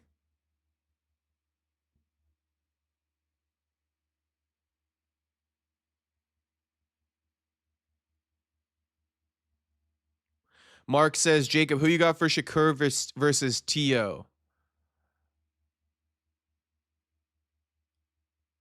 Honestly, Mark, I probably got Shakur, bro. I probably got Shakur. Hate to say it, but probably got Shakur. Ruby Z, vaping is super addicting. I know. Tuxedo says something like that. The disrespect, SMH. My bad, Tux. My bad, homie. I was locked in.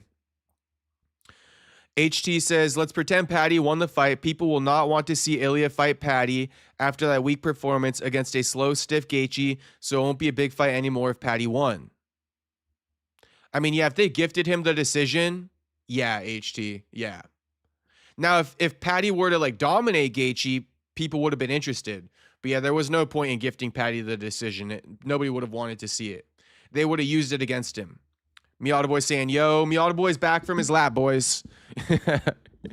Miata Boy back from his lap. We're reacting to the whole headbutt controversy right now, Miata Boy. I gave my breakdown for fucking your question. You asked what my breakdown is for Gaethje versus Ilya. Rewind the stream like 5 minutes if you want to hear it. But anyway, here is Dan Hooker speaking about how Arman broke his nose.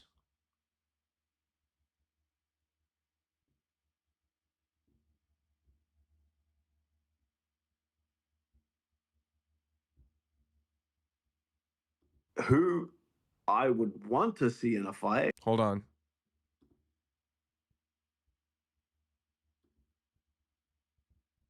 And because I did get another fight so fast, you don't really get into what exactly like went wrong, and it was fucking when this cunt fucking headbutt me at the weigh-in and broke my fucking nose. It pissed. Damn, he got a little snot rocket look. When this cunt fucking headbutt me at the weigh-in and broke my fuck. Dan had a fucking impromptu little boogie come out as he was chuckling. That's terrible.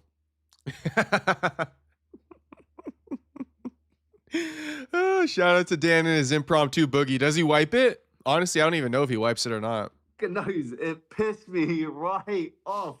But it's like you can't. Damn, he just left it there. Homie just left it there. Wildin'.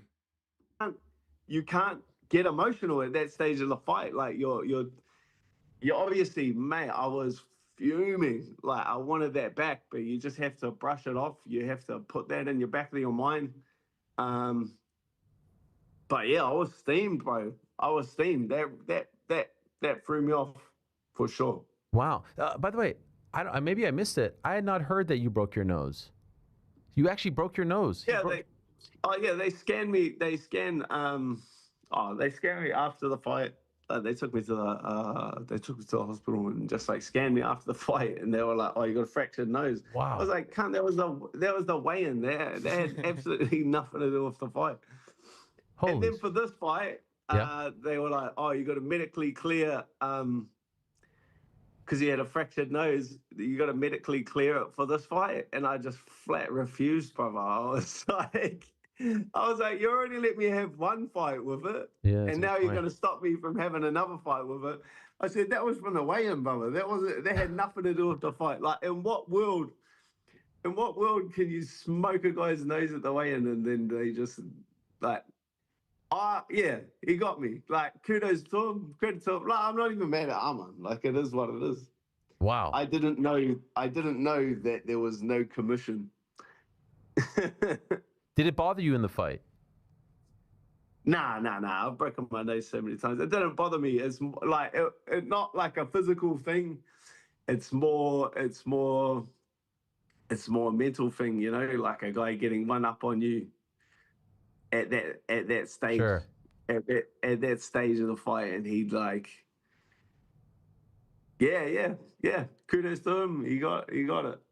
And because Okay, so I mean, this all sounds fine and dandy, but even before we get into Arman's response, right, homie, I mean, shout out to Dan. I love Dan, so it ain't nothing against Dan. I actually wish it was true, and I don't think it is true based off what I'm about to show you. But it's like, Dan, bro, you didn't get an x-ray on the nose after the weigh-in.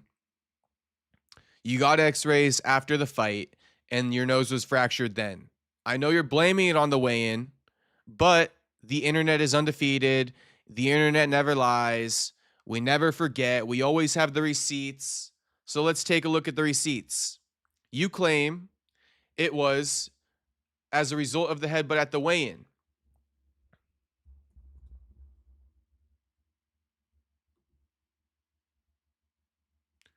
How did you walk into the fight? Because Arman Tsarukyan reposted, and he says, "Come on, Dan," in response to what you're saying. And let's take a look at this photo now.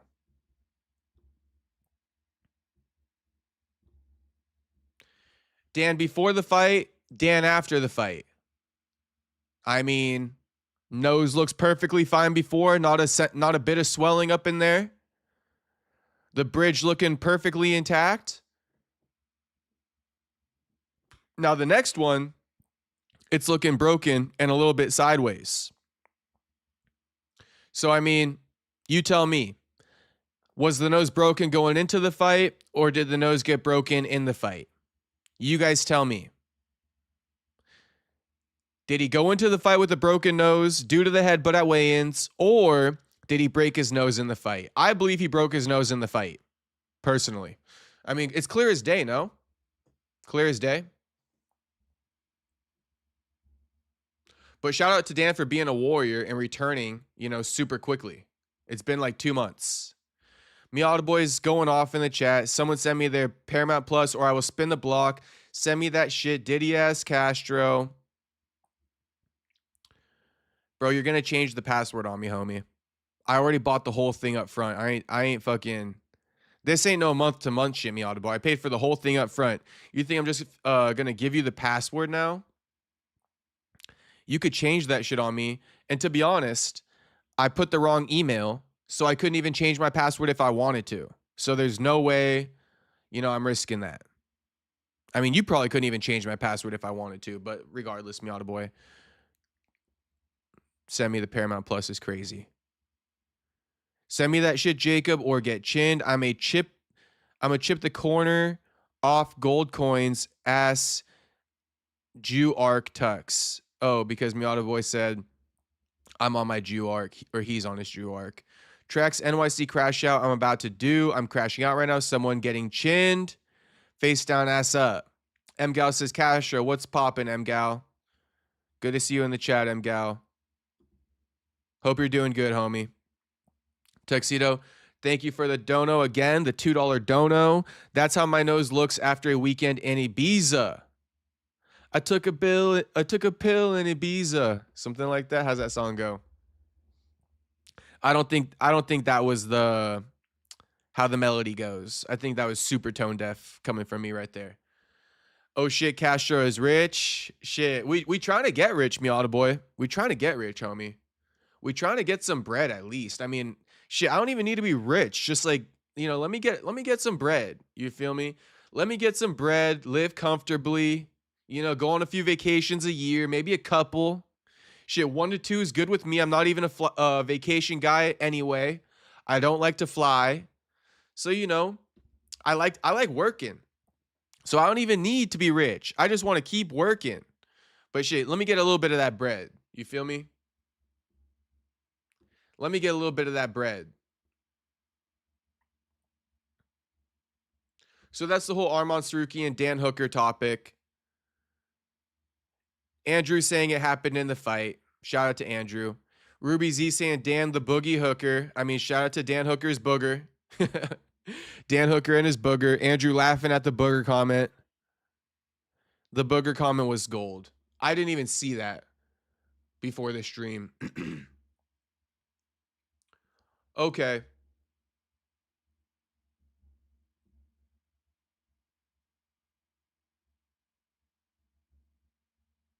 Look at everybody. They post Islam ordering a matcha from a robot and throwing it away as, like, I don't know. I don't know why people post stuff like this. Like, I mean, I low-key know why, but I don't know at the same time. Like, who cares that Islam ordered a matcha from a robot and then threw it away? I mean, it's kind of funny, but post-worthy?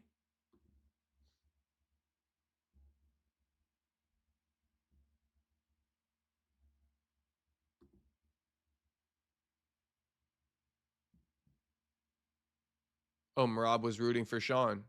Cool to see. Oh, actually, before we wrap up the Arman Tsarukyan topic, okay, he did an interview with Daniel Cormier, and Daniel asked him to list his reasons why he didn't get the title shot, and it's not going to surprise you. It's not going to surprise you at all. But just to go through it.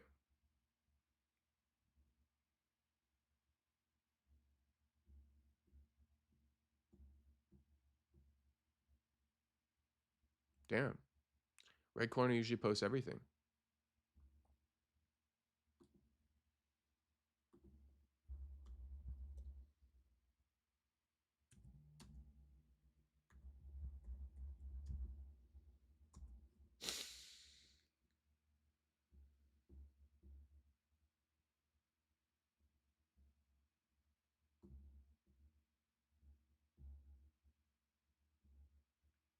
Is it on like Home of Fight or something?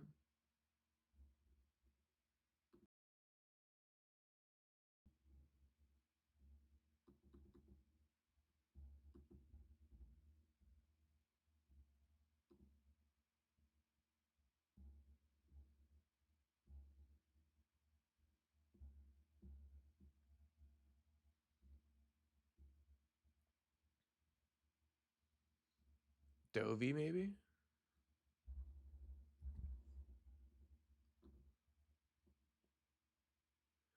In my opinion, these are the best These are the best MMA accounts.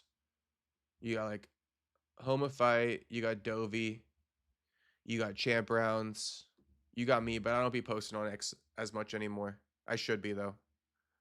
Yeah, Dovey, Homa Fight, Champ Rounds, ACD, you know, Elanov is another good one if you guys want some credible follows for the new stuff. Anyway, here's Arman Tsarukyan giving 3 reasons why he thinks he did not get the title shot. 1, Dan Hooker headbutt. 2, pulled out before Islam fight. 3, punched a fan before the Charles Oliveira fight. But let's hear it from him. Is a title fight. It's going to be Arman Tsarukyan. But that doesn't happen. Do you buy it? Do you buy the reason that you're not getting the title fight because you headbutted Dan Hooker? Do you believe that that's the reason you're not getting the title fight? It could be. It could be. And I think this is Paramount first fight, first Paramount event. That's why they're a little bit scared to put me there. Why? Because I pulled out Mm-hmm. from my. Well, I pulled out once in my life from my fight, and they doesn't believe that I can make it happen. And the second one, headbutt. Third one is that I punched the fan. I don't know. The fan makes sense. The fan. You know when you say it all at the same time. Yeah, but like I gotta meet and talk to them. What was the real? Have you spoken to them? No. Why? They didn't. Have you requested a meeting? No, why? Because you need to clear this up. Yeah, but I have a manager, so I pay him money. Has he requested a meeting? I think he's gonna get the meeting. He's gonna get them.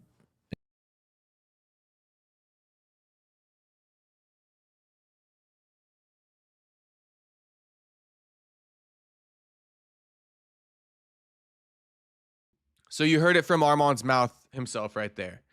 And Tuxedo says he's deeply in love with Nina Drama. Thank you for the $2 donut, homie. Much appreciated once again.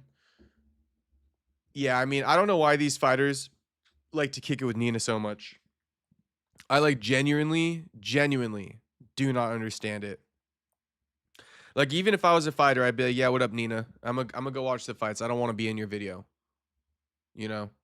But these fighters like to kick it with her. Arman got like a beautiful wife too.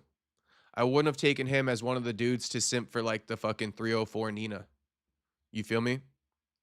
Arman got a beautiful wife and he low-key simping for the 304 Nina. Tuxedo says, I think you know why. Tuxedo, I mean, you're not saying it's because she's Jewish, right? No way she's Jewish, or is she? Jacob, did you see Nunes dressed like a man? I mean, you know, that's my stud right there, Miata boy. That's my stud right there. She is stud now. Okay? Amanda Nunes is a straight up stud. I mean, shout out to all the studs worldwide. Ruby Z says, for real, Arman looks in love with Nina. It's sad. Nina is Latina. Says AD. HT says, I wouldn't say the fighters are in love with Nina. It's lust. Ah. Oh, Tuxedo says no because they get to crack. Oh, man. Nina's all tits, no ass. Can I say that? Nina's all tits, no ass. Look at you boys going crazy with the Nina fucking commentary. Juice says he wants to bang her, bro. It's good publicity to stream with Nina, says Lil Cupcake. What's poppin', Lil Cupcake? He do love Nina. You're muted. I know I was muted for a second. But let me read these other 2 chats. HT says, Dan losing to BSD. What's your opinion, Jay? Yeah, Dan losing to BSD, HT. Dan losing to BSD, for sure. But watch. It's always these fights where we count them out and we think the guy stands no chance where they pull off a win. Do I think Dan's a better striker than BSD? Yes. Yes, I do. But I do think BSD can weather the storm and get these takedowns. Miata Boy looks to be saying the same thing as me because he goes, yeah, it's going to be bad. Probably round 1 or 2 submission. AD says, the Ilya and Patty fight seem more interesting than any Islam perspective fights. Oh, because also AD said, Jacob, who's next for Ilya? None of the current fighters seem interesting. I mean, I do think it's Gaethje, 80. I do think it's Gaethje. We just got to run it. We just got to run it. Islam doesn't even want to fight at UFC White House. Ilya does. Gaethje does. Let's just run it. Let's just get it over with. 80 says, DC is a fake. That motherfucker did that interview with Justin talking about fighter pay, and DC is a yes man for the UFC and be lying like a motherfucker. I mean, DC is definitely a yes man for the UFC AD. Cannot deny that. Drew says, I like Arman. He's a G, not a typical boring daggy type of character. He has some style, but he got to fight again. I agree. Arman got to fight again. Don't sit out, homie. I mean, shit, fight Patty. Fight Patty. Fight BSD if he beats Dan Hooker. Fight the winner of Charles versus Max, next month.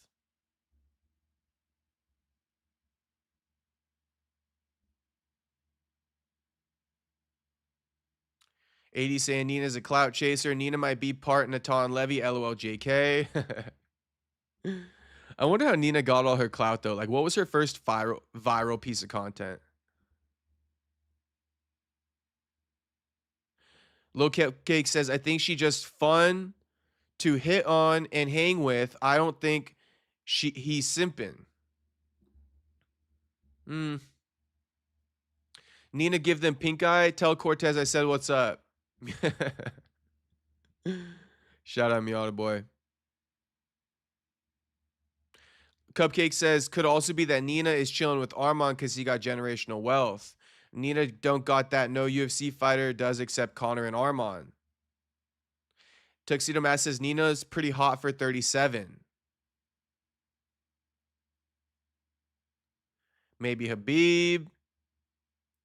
Jew saying, I think Dan could beat BSD though. Cleaner striker. BSD not as strong with the takedowns like Arman or Gamrot. He can crack, but BSD chin still questionable. Nah, Jew actually gave the best breakdown. I tried to explain it like how Jew's saying, but Jew did it better than me. You're right, Jew. You're right. BSD does need to get a takedown, but he's not as dominant at getting takedowns like an Arman, like a Gamrot, like the true wrestlers. So it'll be interesting to see, Drew. It really will be. I won't be surprised if Dan pulls it off. That's why I corrected myself almost instantly. But I will be leaning towards BSD. HT Weird One saying, Volkanovski versus Lopes, who wins? I want to hear your opinion first. Honestly, HT, I think Volkanovski is going to win. I think that simply put, the skill gap in the first fight was too great. They're rushing Diego Lopes right back up into this fight. Diego, like I've been saying, Diego was losing to Gene Silva until Gene Silva crashed out and lost that fight for himself. He was losing the whole fight against Gene Silva, making the same mistakes he was making against Volk. I think that Volkanovski is going to win this fight. Again, they're rushing Lopes back into it. It was too clear-cut of a decision the first time around. Too clear-cut a skill gap the first time around. Lopes has not had enough time to even fucking patch up these holes to go back up and compete against a guy like Volkanovski. I think Volkanovski is going to win. Yeah, and I asked Joaquin what he thinks about that matchup. HT, in case I don't know if you're wondering about that, but I asked Joaquin what he thinks about that matchup. He thinks Volk could finish Lopes this time around. M. Guy saying Nick Diaz talk. No Nick Diaz talk, homie. No Nick Diaz talk tonight. I mean, Nick Diaz was at UFC 324. He was looking good. He was looking sober. He was there with his brother. He was there with Kayla. So, I mean, lots to digest, but a lot of speculating. No real concrete, facts to discuss. So I'll leave the speculating to you boys, but I'll just let you know, Nate, Nick, Martin Sano, Kayla, they all pulled up to UFC 324. Very interesting band of misfits there. Gaethje getting slept against Ilya. Tuxedo, thank you for the $2 dono again, homie. Saying DC is a yes man for KFC, aka the UFC. Miata Boy calling it out saying, are you saying that because he's black? He might have been. He might have been. Did you see what Ilya said to Justin? Cupcake, yes, I did. He said, don't even bother getting ready for the fight. You know, you're losing regardless.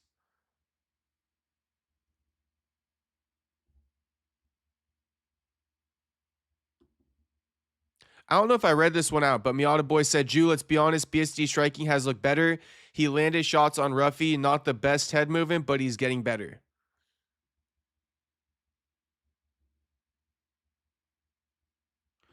M Gal asking how the hometown is. It's good, homie. It's a little bit chilly. A little bit chilly, but it was a nice sunny day out here, homie. M Guy me dope, that's real journalism, not reporting on speculation. Yeah, you know what I mean? I've given my opinions on it, but there's nothing to report on, really. Shout out to M Guy me. M Gal saying I should fight, you know, the homie on Misfits. I'm down. I'm down any day, any time. You guys know that about me. I'm down. Topuria gonna flatline Gaethje. Cold in Miami, gonna be 35. Damn. Nah, it's cold out here too. That's why I'm like hoodied up and sweatpantsed up.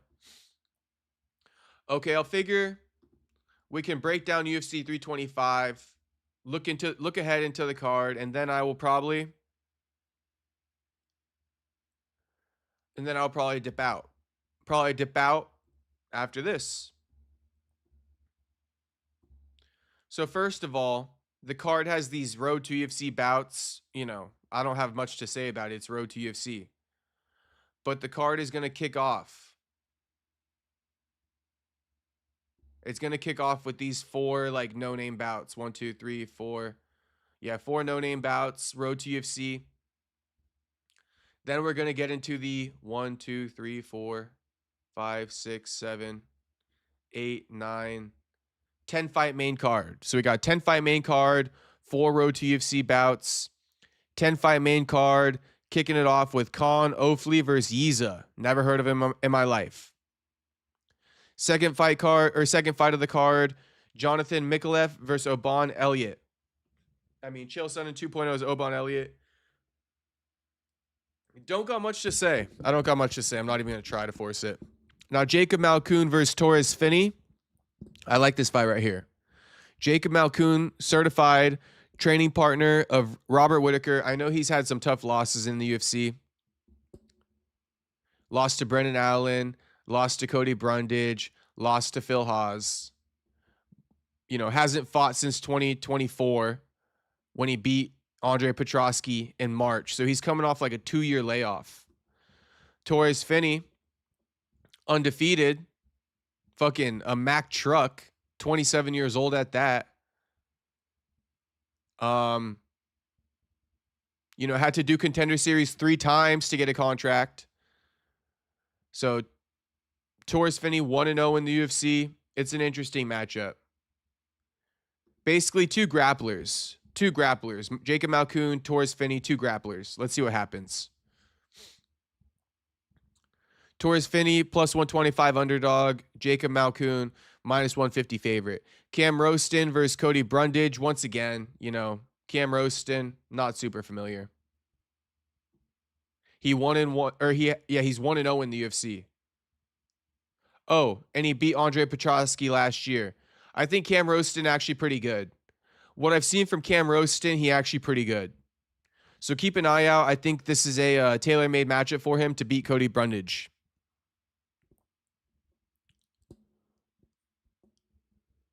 Junior Tafa, Billy Alenka. Billy Alenka is the minus 220 favorite over Justin Tafa or Junior Tafa, who's a plus 180 underdog. And by the way, just as I predicted, Cam Roston minus 330 favorite, Brundage plus 250 underdog. Anyway, Junior Tafa absolutely sucks. 2-4 in the UFC. One of the worst fucking grapplers I've ever seen in my life is Junior Tafa.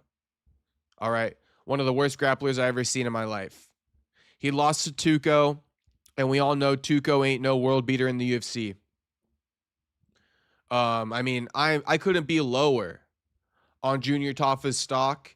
I think I could probably beat him in a straight jiu-jitsu match. I think I could probably beat Junior Tafa in a straight grappling match. He's ass, bro. He's terrible. He's terrible. And Billy Alenka, he probably going to get this victory 2-1 versus 2-4. You know, I think Junior Taffa will lose this bout and he'll be on his way. Some Aussie on Aussie crime. Quillen Salkeld coming off, you know, knockout of the year contender over, should I forget homie's name? Nasrat Hakparast. Okay. Nasrat Hakparast ain't no joke now. Quillen Salkeld, 3-0 in the UFC. Jamie Malarkey, he's no joke either. He's 6-6 in the UFC, but he ain't no joke, Jamie Malarkey. You know, he fought Alex Volkanovski on the regional scene coming up. He's fought tough competition in the UFC. Fares Ziem, Brad Riddell, Jalen Turner, Michael Johnson, Devontae Smith, Kama Worthy. You know, these are decent names. Nasrat as well, Mauricio Ruffy. So don't sleep on Jamie Malarkey. He's fought way tougher competition than Quillen Salkeld has. Let's see what happens here. Let's see what happens. Believe Jamie's also trained with Volk in the past. All I'm saying, don't write off Jamie Malarkey. He a plus 500 heavy underdog. Quillen a minus 850 favorite. It's because of that head kick. You know, maybe throw some money on Jamie Malarkey.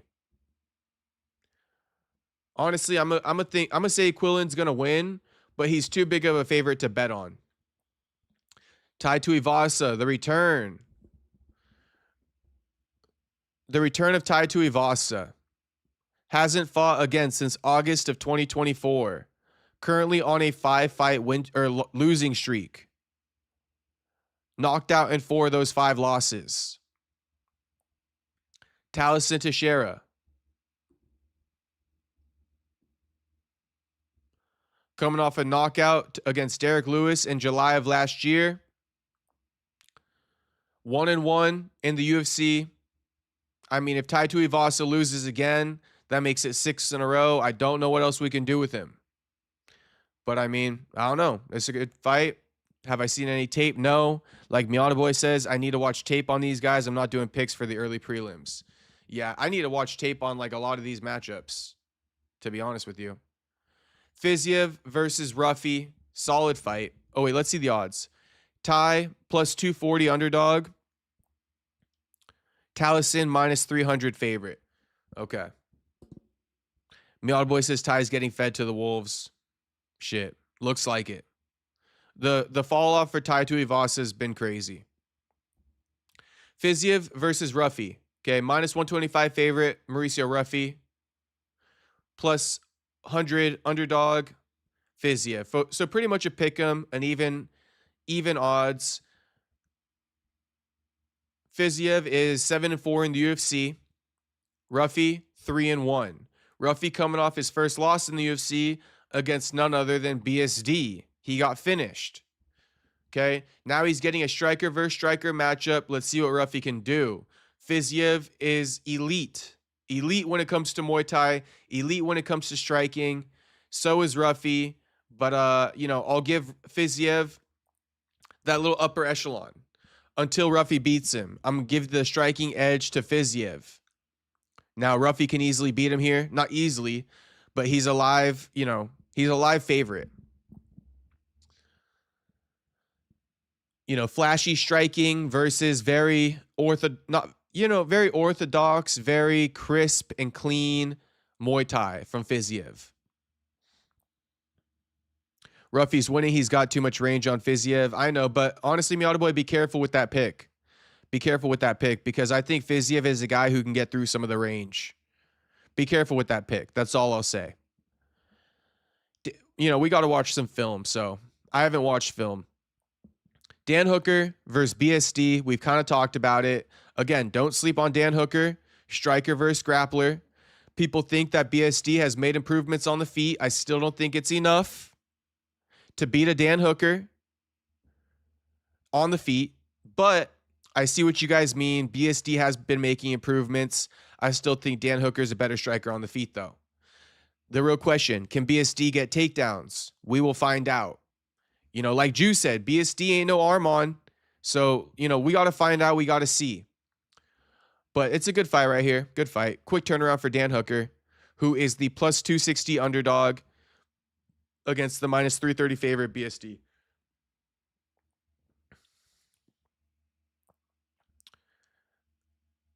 CP saying, how quick do you reckon Fight Society would sleep you?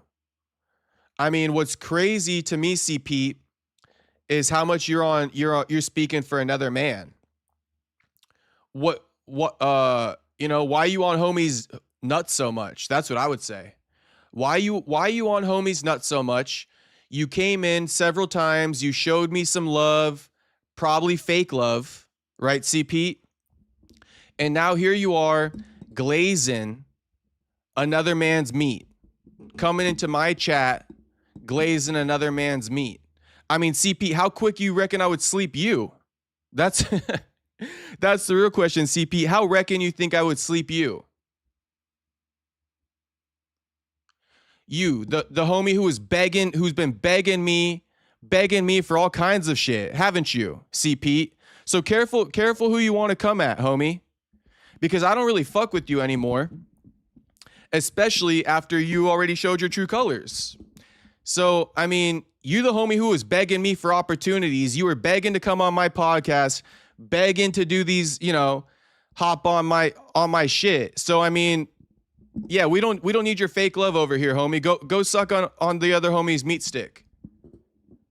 You feel me? You also deleted your comment on Instagram the other day after I called you out. So CP, you kind of a kook. You kind of a kook. CP says, I love that guy. Stop fucking with you after I found you're pushing 30. That's weird. That's kind of weird that you like care so much about another person's age. But CP, you were begging, weren't you? Oh, let me come on your podcast. Let me come on your podcast. Let me do the show with you and MTK.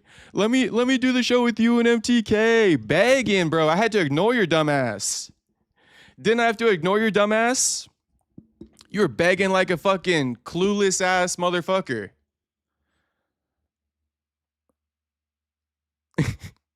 I ain't scared of you. Family, your content sucks. You're just rage bait. LMAO, I never begged for shit, son. Oh, you definitely begged. I had to ignore it in the chat. It was getting so fucking embarrassing, CP. You definitely begged. But again, here you are. Here you are in the chat, butthurt for another man. Crazy work. Crazy work, CP. But keep doing your thing, homie. Keep doing your thing. All right. Keep, you know, whatever it is you're doing, keep doing it. And again, you act like, this is the thing about this little scoundrel CP. The only reason why he doesn't fuck with me is because I called his ass out and he didn't say shit when he was fucking sitting there hate watching my ass. CP, you glazed me the second after you said, oh, Fight Society would beat you up, but you would beat up, what's his name? Joey or something like that. So you instantly glazed me after insulting me, and I'm the one who said, nah, fuck you. I'm the one who said, nah, fuck you. You not with me, you against me. Fuck you. And that's why you're in the chat right now, you know, bitching and moaning. And you did beg for shit several times like a clueless ass fucking puppy. All right? You were begging like a clueless ass puppy.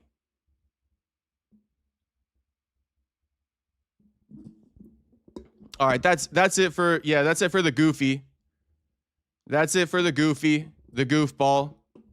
Look at the chat, homie. Look at the chat right now. You little fucking goofball. Begging to come on my show. Begging to come on my show. So many times you were begging. Behind the scenes, I had to fucking tell MTK. I had to tell MTK one time, I'm like, yo, this fucking goofball C. Pete's gonna come into the chat and he's gonna be begging to do a podcast with the three of us. He's going to be begging to do it, bro. Just ignore it, okay? You can acknowledge the chats. Just ignore C. Pete because he be begging to come on like a clueless ass puppy. All right? So literally, you were begging so much, I had to tell MTK, like, yo, ignore that fucking dumbass motherfucker who keeps asking to come on. Yeah, damn. I know. Yep, CP, your content sucks, but I still watch your content and beg to come on your podcast and follow you and glaze you and all this stuff. I mean, shit, homie. You just mad because I don't fuck with you. You just mad because I don't fuck with you because I said if you not with me, you against me. Point blank, period. Now, before we finish off the stream, because I did say this was going to be the last topic, Volkanovski, Diego Lopes. Volk is the minus 155 favorite going into it, plus 125 underdog, Diego Lopes. It should be steeper. This should be steeper for sure. Minus 155 is kind of disrespectful for Volk. Anyway, 14-3 in the UFC, 6-2. Unanimously destroyed Diego Lopes in the first fight. Diego Lopes goes out and gets one win, gets thrown right back into the title opportunity. I mean, I think it's too much too soon. He did not have enough time to patch up the holes in his game that Volkanovski exploited. And I think Volkanovski is going to exploit him again. And Volkanovski could find the finish, although I don't, I'm not guaranteeing that. I'm just telling you. So, that's pretty much the card. That's pretty much the breakdown. And that's pretty much the stream.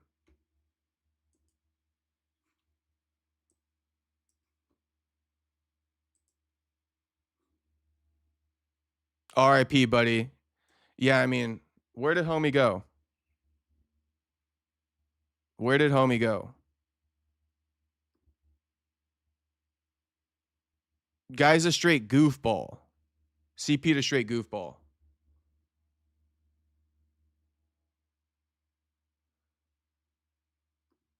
Anyway, I mean, that is the stream. That is the stream. Part of me wants to stay on because homie came in here fucking yapping. But I mean, there's nothing much else to talk about. Nothing much else to talk about. Lopes has no head movement, so that's his downfall. I mean, it is. I can stay on for a few more minutes and answer some questions. Let's do that, but let me take a piss and shit like that first. Let me take a piss, and I'll stay on and answer a few questions. Give me I don't know, a minute or two. That's the stream. Shit. That's the stream, homie. But like I said, I'll answer a few questions. Just give me a minute.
Yo.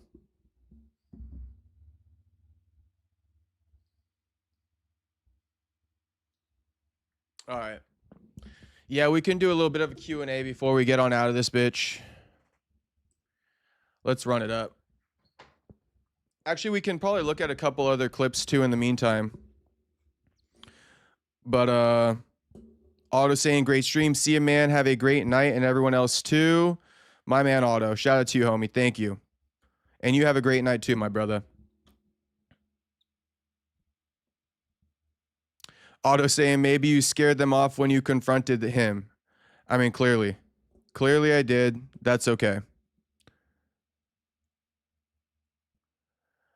America First. Lopes has taken a knee to the chin and still keeps going. Silva cracked him.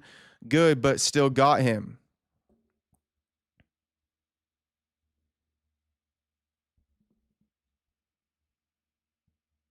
No, Lopes is a savage. He's tough, but, you know, I think Volkanovski's going to destroy him. America First says Brandon left to take a chill pill, a downer. Nah, honestly, that little fucking homie definitely didn't bother me like in the slightest. I just had to go pop my shit on him for the one time. And everything I said about him is true. I actually felt bad for him. I felt bad for the little puppy, you know. I thought he was a little bit off, if you want like the genuine truth. I thought that little kid, C. Pete, was like a little bit off. He seemed a little bit, you know, retarded, so to speak. So I was actually trying to be nice to him for the longest time. And I felt bad because he was like begging to come on my show and stuff. But it's like, I just don't see it in you. I don't think you got it. You know what I mean? And yeah, I felt bad for the kid. I was more patronizing him than anything until he came talking shit. Then it's like, fuck you. Puppy is wild. He a little puppy, bro. He a little lost fucking confused puppy. Puppy is wild is right, though. Volk could get chinned, but it's a 50-50. Weird one saying Volkanovski will win by judge's decision. Lopes win by a finish. That's my opinion. Okay. Got you, HT. Got you. Honestly, HT, if Lopes does win, it's going to be by a knockout. I can agree with you on that. I can definitely agree with you on that. And then we're all going to be like, oh, Volkanovski was old. He don't got that chin anymore. It's finally cracked. So we'll see. We'll see. I do think Lopes is going to land a couple big shots on Volk, and Volk got to eat it. Volk got to take it and keep pushing. Mark saying Lopes learned a lot from the first fight, which was already close. Lopes by TKO. Okay, Mark, I got you. I got you. You know, Mark, I will say this though. I think your prediction is a little bit of like, you know how you overthink things sometimes? Not you, but in general as fans, we be overthinking these matchups. I think you might be overthinking that matchup a little bit. I was doing the same thing, Mark, but I really just think there's no way that Volk loses to dude. I mean, unless by knockout. But it's going to be lucky shot type shit. It's not going to be like, oh, you know, he closed the skill gap. I think there's still going to be a skill gap. John Jones would beat Tai Tuivasa, says Anita. I mean, clearly. Twice on Sunday. America First. Topuria will KO another legend in Gaethje in the biggest stage, the White House. Daddy Dana wants that Spain market. America First, you called that shit, though. You definitely called that shit, didn't you? You've been saying for the longest time Gaethje was going to beat Patty so that they could set up Gaethje versus Ilya at the White House, which is kind of crazy to me. But look, you were right.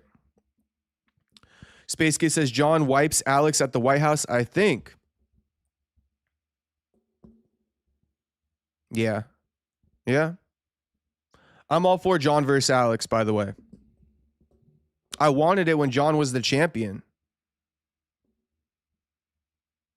America First says that's what everyone will say when Topuria KOs Gaethje. He's too old, got too many miles, blah, blah, blah. Okay, let's do one more story, one more little continuation of a story before we get out of here.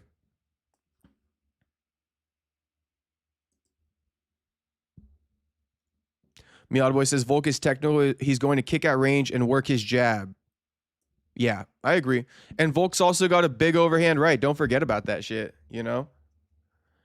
Volk got great distance management. He got great leg kicks. It's going to be Arman Tsarukyan. He got a big old overhand right to go with it.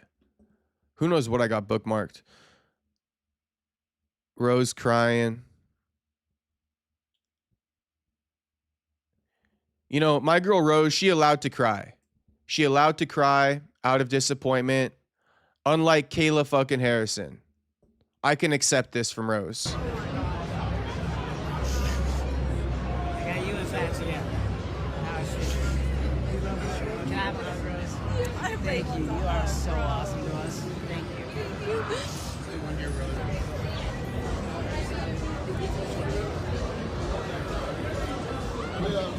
We don't need to watch the whole thing. It's a bit sad. But Miata Boy says, I said forever that Justin will beat Patty. You did, Miata Boy. You did, and I'm going to give you your credit too. You definitely said that forever. And you were right. You were right, homie. I got to give credit where it's due. All right. What I mainly wanted to just go over was these two things, right? So Matt Frivola, I mean, he went viral. 10 million views on this tweet after Dana said this.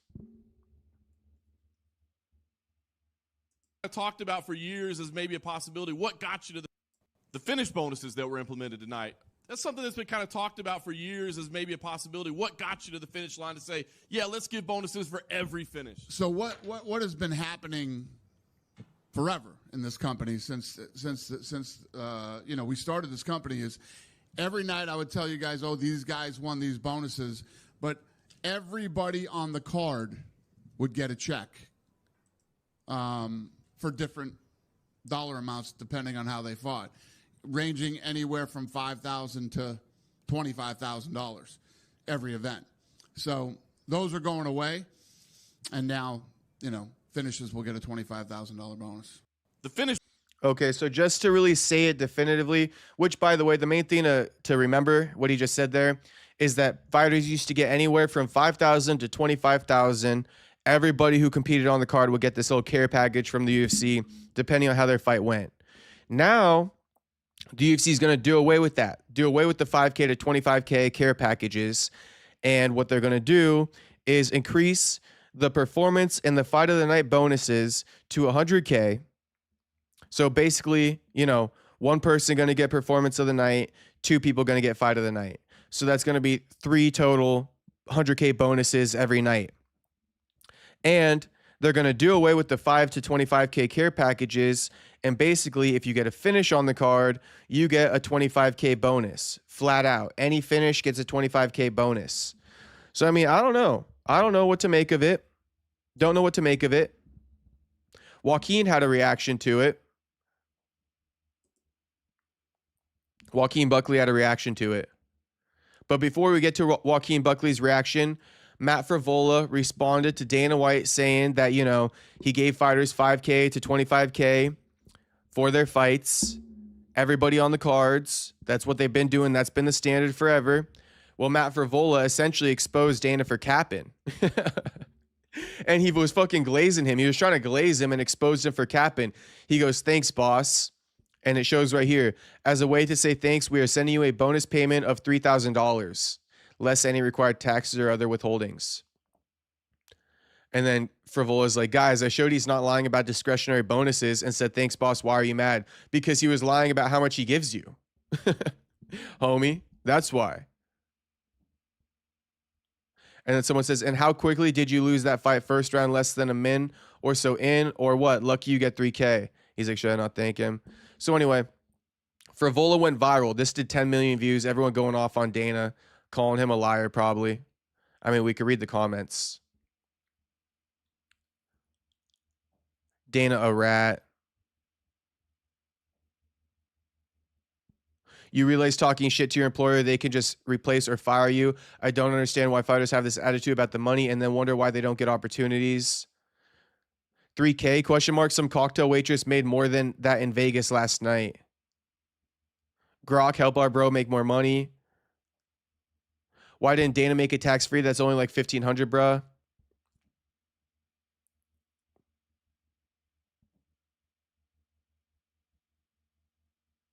$3K to put your life on the line. Shame on the UFC. Okay. And then there was another one. Carlos Moda posted the same thing.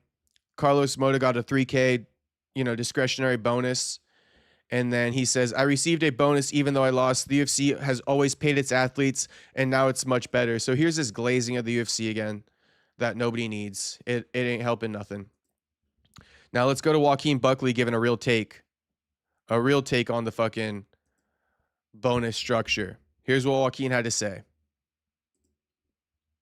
I'll tell you guys, these guys won these bonuses, but everybody on the card would get a check for different dollar amounts depending on how they fought, ranging anywhere from $5,000 to $25,000 every event. So those are going away, and now it's your boy Buck. So I pretty much want to break down what Dana's saying, even though y'all just heard. Sounds crazy and super random, but I don't know. Joaquin never struck me as like a morning coffee type of guy. I don't know why. I just never saw Joaquin as a guy who drinks coffee in the morning. Super random, but I just figured I would tell you guys what I'm thinking. Right? But this is just coming on the fighter's perspective as well. So what Dana is speaking about is that if a fighter does not win a knockout performance bonus, but you did a good job and you did get a finish, the UFC will give you, probably $5,000 or $15,000 or as low as $2,500, because I have received that as well from the UFC. If you do not receive the bonuses, they still want to show that, their gratitude behind you showing up for the promotion, right, and really going out and getting that a major win. I truly believe that, now that the UFC has changed it to the point where anybody that gets a finish receives $25K, like, it's cool because everybody knows what they're getting once they get a finish. But at the end of the day, I really feel like it's going to be forcing guys to do something that they naturally wouldn't do, right? And for an amount of money that's really not going to be life-changing, So the risk and the reward really don't match up, right? And with that being said, I really think it should go back to where it was, right? And that is giving out, 5 different bonuses, whether that's fight of the night, whether that's knockout of the night, submission of the night, or performance of the night, right? And if it does that, I think it's even way better. The only thing is they should have just bumped up the pay for those, and it should be either 100K or, like the UFC has already shown at UFC 300, right, make it 300K, when you have them big numbered events. Because that's right there, like when you talk about risk and reward, if I'm going to take damage, or if I'm going to go out there and try to put everything on the line, at least let it be beneficial to me, once I go out there and win that. But me having to try to put everything on the line, and then for the potential of me getting knocked out myself for only $25K extra, that's kind of wild, So at the end of the day, young fighters out there, do not hunt for the finish, okay? Hunt for the win. If the finish comes, blessing, right? Because that means you got an extra little $25K in your pocket, right? But don't go after that, because at the end of the day, if you don't get that win, not only are you not going to get that bonus, but you're also going to get less money than what you prepared to get. And that's going to be the sad part. So that's my 2 little cents. I really feel like the UFC should go back to what they was doing and should up that pay from 50K to 100K. That's just my opinion. What do y'all think? Comment at the bottom. Okay, so Joaquin's saying 2 things. He's saying, he ended the video by clarifying it, being specific about it, and saying, I think that the UFC should have kept their bonuses how they were, knockout of the night, submission of the night, fight of the night, performance of the night, right? 5 bonuses. The UFC should have kept that. Knockout of the night, submission of the night, performance of the night, and then fight of the night. Yeah. So it had 5 bonuses before. Each person could get 50K. Joaquin says they should keep it all the same with that, but they should bump it up to 100K. Number 1. Number 2, what he's trying to say is that, look, before, fighters were going for the finish for 50K. How are you going to incentivize fighters to continue going for the finish for 25K now? And I mean, that does make sense to me. That does make sense to me. Fighters were going for the finish because they're getting a 50K bonus, right? Knockout, submission. Now, fighters going to go for the knockout. They're going to go for a submission. They're going to risk it for 25K extra. They were doing it for 50K extra before. So Joaquin's saying, now it's not even worth it to go for it. You could lose your check.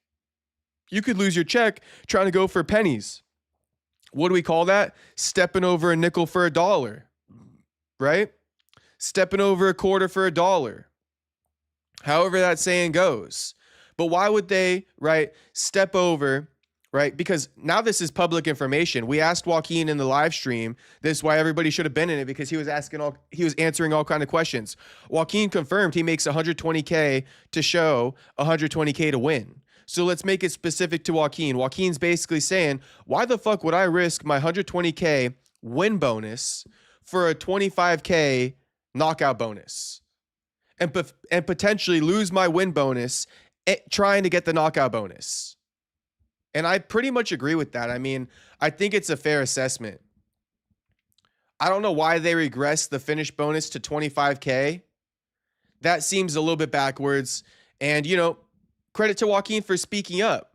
Aside from these other two clown fighters who, you know, no offense to them, but for Vola and Moda, right, actually legit calling out the UFC for giving them 3K instead of 5K, but they didn't even know that. They thought they were glazing the UFC, right? And they're pretty much saying, thank you for the pennies you give me.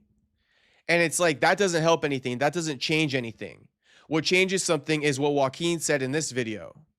So I totally get what he's saying, and I don't really think that now is the time for fighters to start posting screenshots of the care packages the UFC fucking sent them and be like, see, yeah, they are good people, thank you.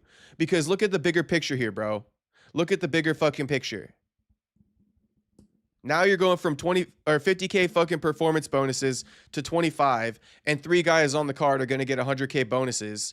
But, you know, going for the finish, risking it, risking taking a loss, you're going to get 25K.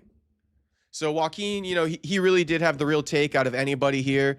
Matt Frivola, I don't know what the word is, but like inadvertently also kind of like talk shit on the UFC without doing it, but he didn't mean to. It was just his own stupidity. And same with Moda. So, I mean, their intentions were to glaze the UFC. That's what I'm trying to say. Matt Frivola, although he inadvertently, you know, called out the UFC, his intention was to glaze the UFC. And same with Moda, right? Joaquin, he straight called it out. He straight called it out, and you got to respect it.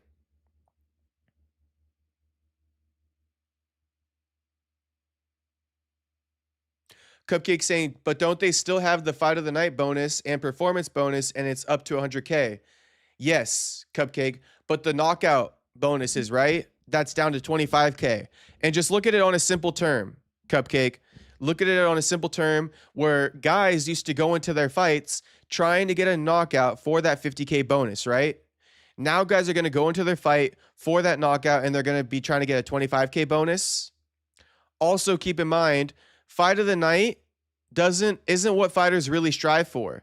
How many times have we heard fighters say, I don't want fight of the night? That means I didn't have complete domination, right? That means it was a close fight. That means it was a war. I don't want a war. I want to dominate my opponent. And if you dominate your opponent and knock them the fuck out and get skimped on that performance of the night bonus, you're only getting 25K. So Cupcake, you have it right. 300K bonuses, 1 for performance of the night, and then 2 go out for fight of the night, right? But what about the guys who go into the fight trying to get knockouts for a bonus? They're only getting 25K now instead of 50. So that's what you got to almost realize, Cupcake. You seem to get it. You seem to get it. I'd be curious what you have to say now. But yeah, you're understanding it. I guess my question to you is, like, are you okay with the new bonuses or are you not? Space Kiss says W Buck, straight up W to Buck. America versus Buck is speaking facts. To go all out and sacrifice your health for a KO, it should be at least 100K. It should be. Everything should be 100K. Or at least keep the knockout and submission bonus at 50K. Why the fuck would you reduce that? Buck got Thunderbird in that cup if you know, you know. Mark Hatch says these 5 and 25K bonuses sound like a joke. LOL. Lower main card boxers get 100K to 500K already. There we go, Mark. Miata Boy says, check that out, Jacob. Miata Boy says, Jacob. Miata Boy, your chat didn't go through again, homie. Whatever you're asking me to read, it's not there.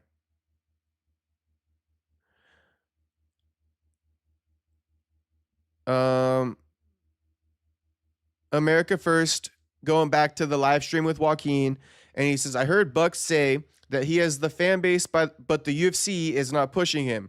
Weak response. Example, Derek Lewis. He has never won a belt, yet fans like him, equals fills the seats, was good for pay-per-view, Buck jaw. So I see what you're saying, America First. You're saying Buck says the UFC isn't pushing him, but the fans are behind him, and you're saying, bullshit, the UFC pushes Derek Lewis. I get what you're saying, although I don't think... Oh, you're also saying Buck has no excuse. I don't think the UFC fully pushes Derek Lewis, if I'm being honest. They don't fully push him. They don't push him the way Buck's looking to get pushed. You feel me? They don't push him the way Buck's looking to get pushed. Like a JDM type character. Oh, they kind of have in the past with Derek Lewis. You're right. They kind of have. They just threw Derek up in that title shot with fucking DC. All right, America First. I don't got an argument with you. I don't got a disagreement. I hear what you're saying.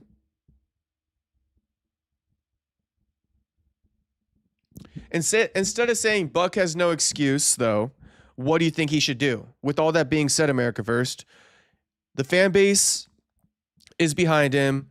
He feels the UFC isn't pushing him. What does he need to do to fix that? You know, I straight up asked him. I was like, do you think it's because you dropped the N-word on national television and stuff and, like, they don't find you to be industry? I forget what he answered, what his response was to that. But that would be one of my things. Maybe you need to go more industry. Sip the Kool-Aid a little bit more. But is that, you know, really Joaquin Buckley? I don't know about that.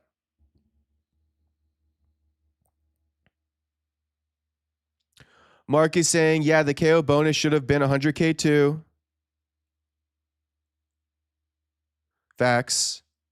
Cupcake, well, it sounds like a knockout can still get you 100K, no? So it's just a third added bonus. I mean, yes, Cupcake, a knockout could get you 100K.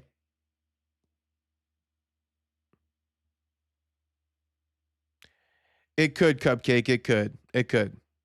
It could. So only one person's going to get 100K for a knockout. The rest are going to get 25K. I mean, yeah, what you're saying is correct, Cupcake. Miata Boy says, look at Champ Round's 2 newest post. I sent the link. Okay.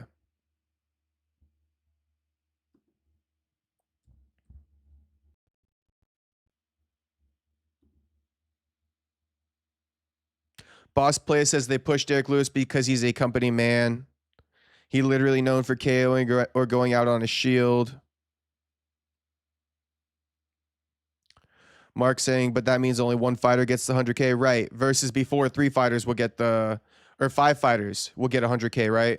So in simple terms, too, Cupcake, yes, you're right, but still yet 3 fighters get 100K on the night versus before 5 fighters got 50K. So I hope that makes sense too and adds a bit of context.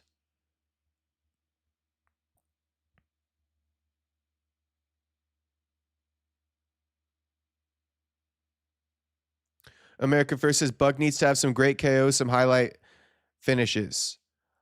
He does have those. Honestly, if I could give a criticism, or not even a criticism, but if I could give Joaquin a devil's advocate, maybe, it would be this.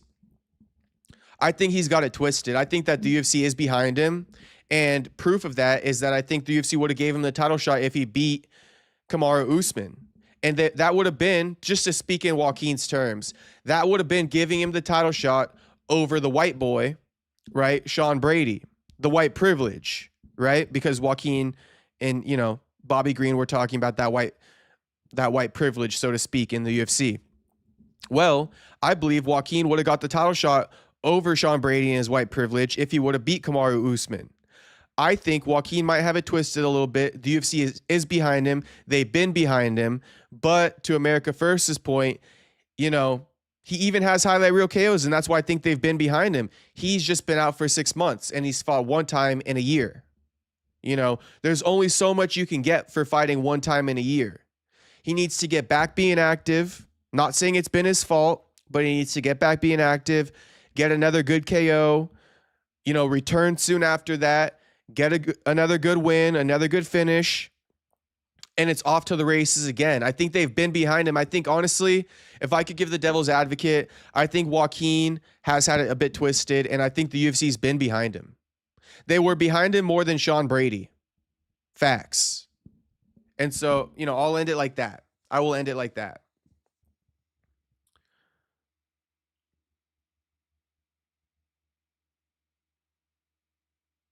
Space Kid says, when I tune into a Lewis fight, I know a KO is coming. When I tune into a Buck fight, I know it's going to be exciting. Space Kid, don't do Buck like that. Don't do Buck like that. Look at all the finishes Joaquin has, bro. We can't be doing Buck like that. Okay. At welterweight, Space Kid, I got to call you out. At welterweight, Space Kid, 1, 2, 3, 4 finishes. 4 finishes. 1, 2, 3, 4, 5, 6, 7. Okay. 4 finishes and 7 fights.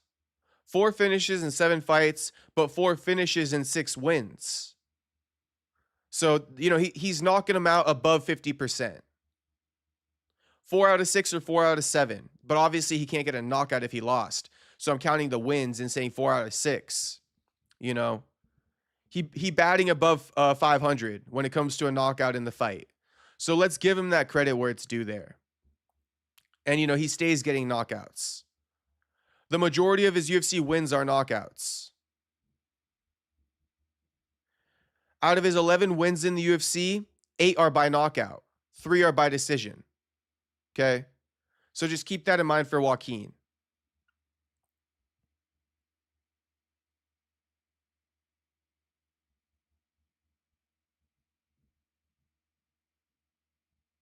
Spaceka says, I feel like if he beat Usman, he would have had to do it by KO to get the title shot. I mean, that's your opinion.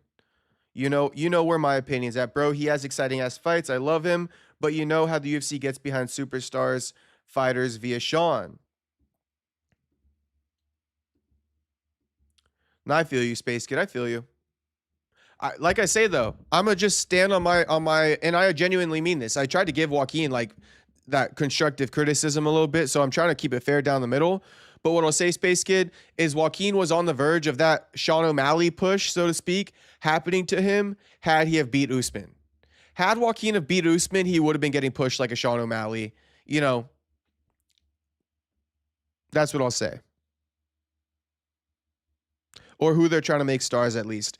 Okay, so last time I'm going to say it, Space Kid, I believe they would have tried to make Joaquin a star if he beat Usman. Regardless of the knockout, I think they would have tried to make Joaquin a star. Unfortunately, he lost to Usman, and the UFC kind of like stopped doing it. You feel me? That's what I think.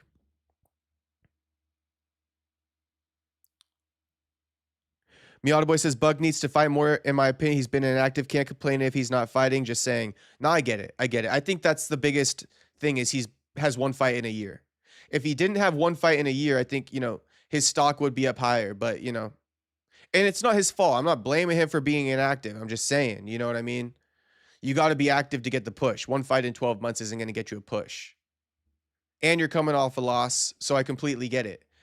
They got to reduce the push, you know, because you are coming off a loss. Now, let's look at champ rounds. Jack Della Maddalena coach says they are targeting a return in April, May, and says Carlos Prates is one of the names being thrown around. We're probably looking April, May time to get Jack back. Prates is one of the names being thrown around. There's other names being thrown around. There's nothing signed yet, but there are talks in progress. It would be nice to have a striker. Well, could be Prates, could be Michael Morales. Shit, it could be Joaquin Buckley, but probably not Joaquin. Maybe though. Shout out to Miata Boy for giving us this tip off for this post right here. Now, this is what JDM's coach is saying. And you know, usually I don't like to report on what, you know, people are saying, you know, because it's just, you know, JDM's coach is just saying something. Michael Morales already said the UFC, you know, has him versus JDM in the works, right? Morales said the UFC is working on me versus JDM for UFC White House. Now JDM's coach is saying we're looking at April, May, you know? So I don't know. It's just what people are saying. We can't really make a definitive prediction on it. And then Champ Brown's Marab thinks Ilya was laughing while watching Justin Gaethje versus Paddy Pimblett. They're just fighting hard, but there's no good technique. Ilya will be laughing now because Ilya has such high-level boxing. And this goes back to what Ilya had to say about Gaethje versus Holloway. You know? Shout out Miata Boy. He's the one who asked me to react to this. So I thought the same thing. Literally in the fight, I thought the same thing. I was like, bro, this is the same bar type fight shit that Ilya was calling in Gaethje versus Holloway, except worse. So I completely agree. Marab and me shared the same thought mid-fight. Let's play it. So Ilya is laughing now because they have a like dirty boxing, really, you know. They just fighting hard, but there is like no good technique. But Ilya will be laughing now because Ilya has such a high level boxing. So Ilya is Ruiz for real saying hi. What's poppin', Ruiz? What up, homie? We're winding down on the stream now, but it was a pretty good stream. I think the boys enjoyed it. Just a reminder as we wrap up the stream, like and subscribe, like and sub. You boys know the deal. All right, I think I'm going to read this last chat and then we'll get out of here. But 80 says, fighters on the come up need to look at Nate Diaz, be themselves, ask for the fights that make sense for them, not the UFC. Don't accept the status quo. Don't suffer any fools and believe in Dana White.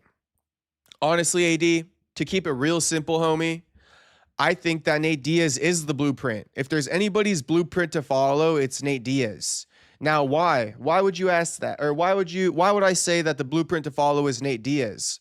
Well, Nate Diaz had one of the longest tenures in the UFC. And the UFC tried to kind of like shut him out, right? He was in industry. The UFC tried to sell this narrative for the longest time that Nate Diaz wasn't a needle mover. That was a very prominent thing that Dana would say about Nate Diaz. He's not a needle mover. Oh, he's always been one of the biggest needle movers. And I bet you Dana would say that about Joaquin to some degree. He's not a needle mover, but he's one of the biggest needle movers. And 80, you're 100% right, homie. You're 100% right. But it goes deeper than that. You know, Nate Diaz also didn't just fight anybody. He fought on his timeline, right? He sat out when there were a bunch of goofies fighting and he didn't want to let them build a name off of him. He sat out, right? And that's what I believe other fighters should do. Sit out. You don't see a matchup you want to take, don't fight. Sit out. Then when you see some goofballs in there that you want to fight, that you could beat, that you could stir up some drama with, boom, return, right? And that's what Nate Diaz did very well. Nate Diaz, let's look at his Tapology, right? Nate Diaz sat out for how long in between that Michael Johnson fight? So Nate Diaz sat out for a whole calendar year. After losing to Rafael Dos Anjos, he sat out for a whole calendar year before he returned to fight Michael Johnson. But why did he return to fight Michael Johnson? Because he was coming after McGregor. And what did he do after he beat Michael Johnson? He called out McGregor. Okay? He sat out for an entire year because there was nobody to fight. They were all goofies, all goofballs. Nate Diaz didn't want to fight them. He didn't like their fight style, right? He thought they were bullshit. He wasn't the type of fighter he wanted to showcase his skills against. So he came back against a guy like Michael Johnson, a fighter, a striker, not a wrestler, not a grappler, a hitter, right? A guy who actually comes out and scraps and fights. He fought Johnson. He got the dub. He called out McGregor, went viral, got the fight on short notice, right? Because we all know McGregor was scheduled to fight who? Rafael Dos Anjos for the lightweight title. Dos Anjos got injured. Nate Diaz got called, while he was on a boat in Mexico for the short notice opportunity. Again, to get done dirty, right? To lay him up on a platter for McGregor. He came in, he got the job done. Broke the fucking industry. Broke that shit. And this was even before McGregor moved up to 55. Even before McGregor moved up to 55, when Nate Diaz beat Michael Johnson in December of 2015, right? Conor hadn't moved up to 55 yet, but he still called out Conor at 145. Why? Because he plays by his rules. Plays by his rules. And I think that's what Joaquin and other fighters should do, but mostly Joaquin. Play by your rules. It's your oyster, right? So that's what I got to say. I think Nate Diaz is one of those guys too. He became bigger than the belt. He didn't need the belt. So there's so many ways you could look at Nate Diaz's career and take from it, but it starts with taking favorable matchups, right? I know Joaquin wants to even fight a grappler and show that he's patched up that hole, and that's fine. Go ahead and do that. But moving forward, right, don't even worry about proving the doubters wrong. Just find these style matchups that complement your game, that you think, against guys that you think you could beat. Look at this. Anthony Pettis, George Masvidal, Leon Edwards, Tony Ferguson, right? Are these all grapplers, or are these perfect matchups for Nate? I think you guys are starting to get it now. Nate got over fighting guys like Rafael Dos Anjos, who are just going to be on some bullshit fighting him. Or Benson Henderson, right? Taking him down and doing the splits in his guard. Nate got over that shit. And I think that's where we can end it. That's where we can end it. Nate Diaz, he became bigger than the belt. He took favorable matchups. He sat out when the landscape of the lightweight division wasn't what he wanted it to be, right? These are all things you need to do.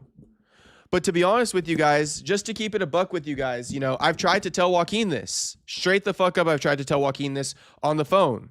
Okay, when we're on the phone chopping it up about regular life shit, I've told Joaquin, bro, you should model your career after Nate Diaz.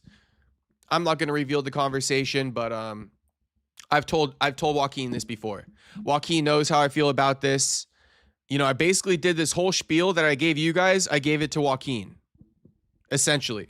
So, AD says the streets talking. Yeah, shout out to the streets. Shout out to the chat. Shout out to the streets. All right, that's the stream for this evening.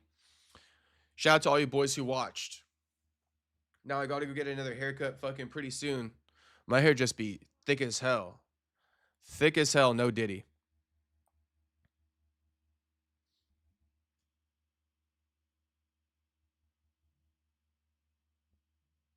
Space Kid says, you're onto something. Izzy took notes too late.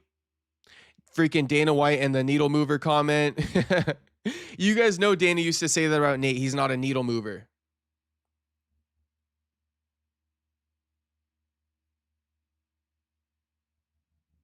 Miata Boy saying something I'm not really well versed on.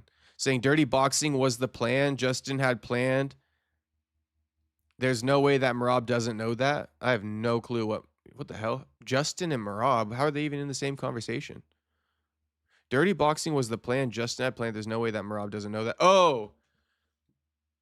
So Miata Boy thinks that it wasn't a bar fight between Justin and Patty. I mean, it was technical, but I mean, I see what Merab and Ilya are saying, to be honest with you. Eric says, to be fair, sitting out is already what fighters are doing now. I mean, and rightfully so, some of them. Rightfully so. Izzy was killing the game, but maybe fighting too much, says AD, adding to Space Kid's comment. Yeah, exactly. Izzy should have sat out, but you don't get the same luxury when you're champion, right? When you're champion, you can only sit out for so long. So it's actually tougher when you're a champion. But Izzy, after he lost the belt, he really should have been careful who he gave the opportunities to. Now he's out here fighting fucking Joe Pyfer. Space Kid says Merab as well. Yeah, Merab fighting too much for what? 80 says Dana White don't care about the fighters. Yeah, play by your rules. Exactly. Keyword, play by your rules. Space Kid says, man, his pockets are filled, though. Must be talking about Izzy or Dana. Space Kid says, greedy Dana. Till next time. Space Kid saying John ? I don't even know. But shout out to all you boys who watched the stream. Much love to all you boys. I'll see you guys tomorrow. Like I said, sorry I didn't come on last night, but you know, I didn't want to deliver you guys a bullshit ass stream, and it took me a bit longer to get my opinions going after UFC 324. It's been a bit of a slow, even like news week, right? With the whole UFC 324 thing, it's been a bit of a slow news week still, even though the drought was over with. So even looking after this card, like if you look at the media and stuff like that, there's barely been any headlines. So I just needed a bit extra time to chalk up some headlines, but I'm back. I'll be back tomorrow too. It's officially fight week, so I'm here all week. But yeah, I probably just needed to rest and recharge, get those creative juices flowing again last night, and I'm back. So I'll see you guys for the rest of the week. You know, shout out to everyone who've been watching. Like the stream if you didn't watch it already. Subscribe if you're not subscribed, and I'll see you guys tomorrow. Oh, let's end the poll, by the way. Let's end the poll to end the stream. Looks like 73% of people are taking Ilya versus Gaethje as the next title bout at lightweight, not Gaethje versus Arman. And I would have to agree. I think Ilya is going to unify the title against Gaethje next. I don't think he's moved up to 170.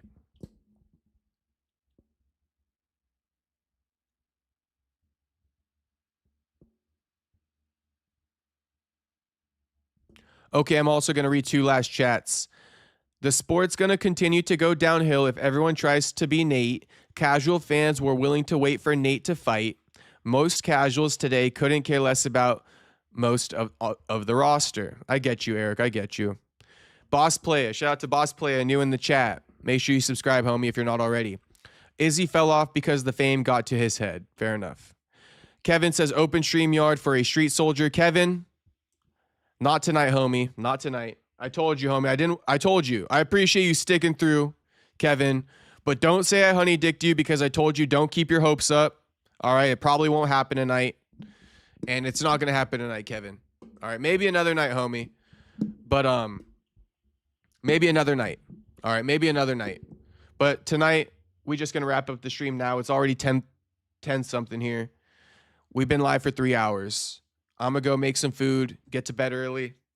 I'm trying to get on a new schedule and start the streams up a bit earlier, around the time I did today, around 7 p.m. So I'm trying to fix my schedule. Not tonight, I'm a real one. Kevin, not tonight, homie. I'm tired. I'm not really in the mood.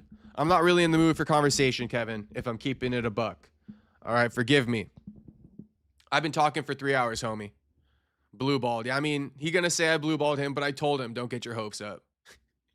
All right, shout out to Kevin from Chicago. Shout out to Space Kid. Shout out to Otto. Otto, keep up the good work, homie. Make sure you're taking a couple off days a week. I'm going to just give Otto some free gym game right now. Make sure you're taking a couple off days a week, homie. All right? Don't be going 7 days a week. You need some rest days. Okay? But keep up the good work, Otto.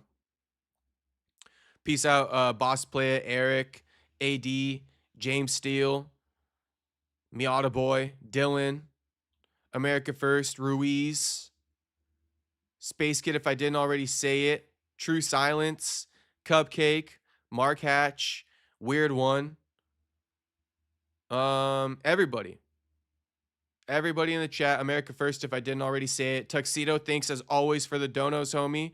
Andrew Nance, thanks for the donos as well, homie. All right. And shout out to my haters too. Shout out to my haters. Much love. We couldn't do it without you boys. I know you watching. All right. I know you watching. All right, boys. I will see you tomorrow. Peace out, everyone. Peace out, everyone.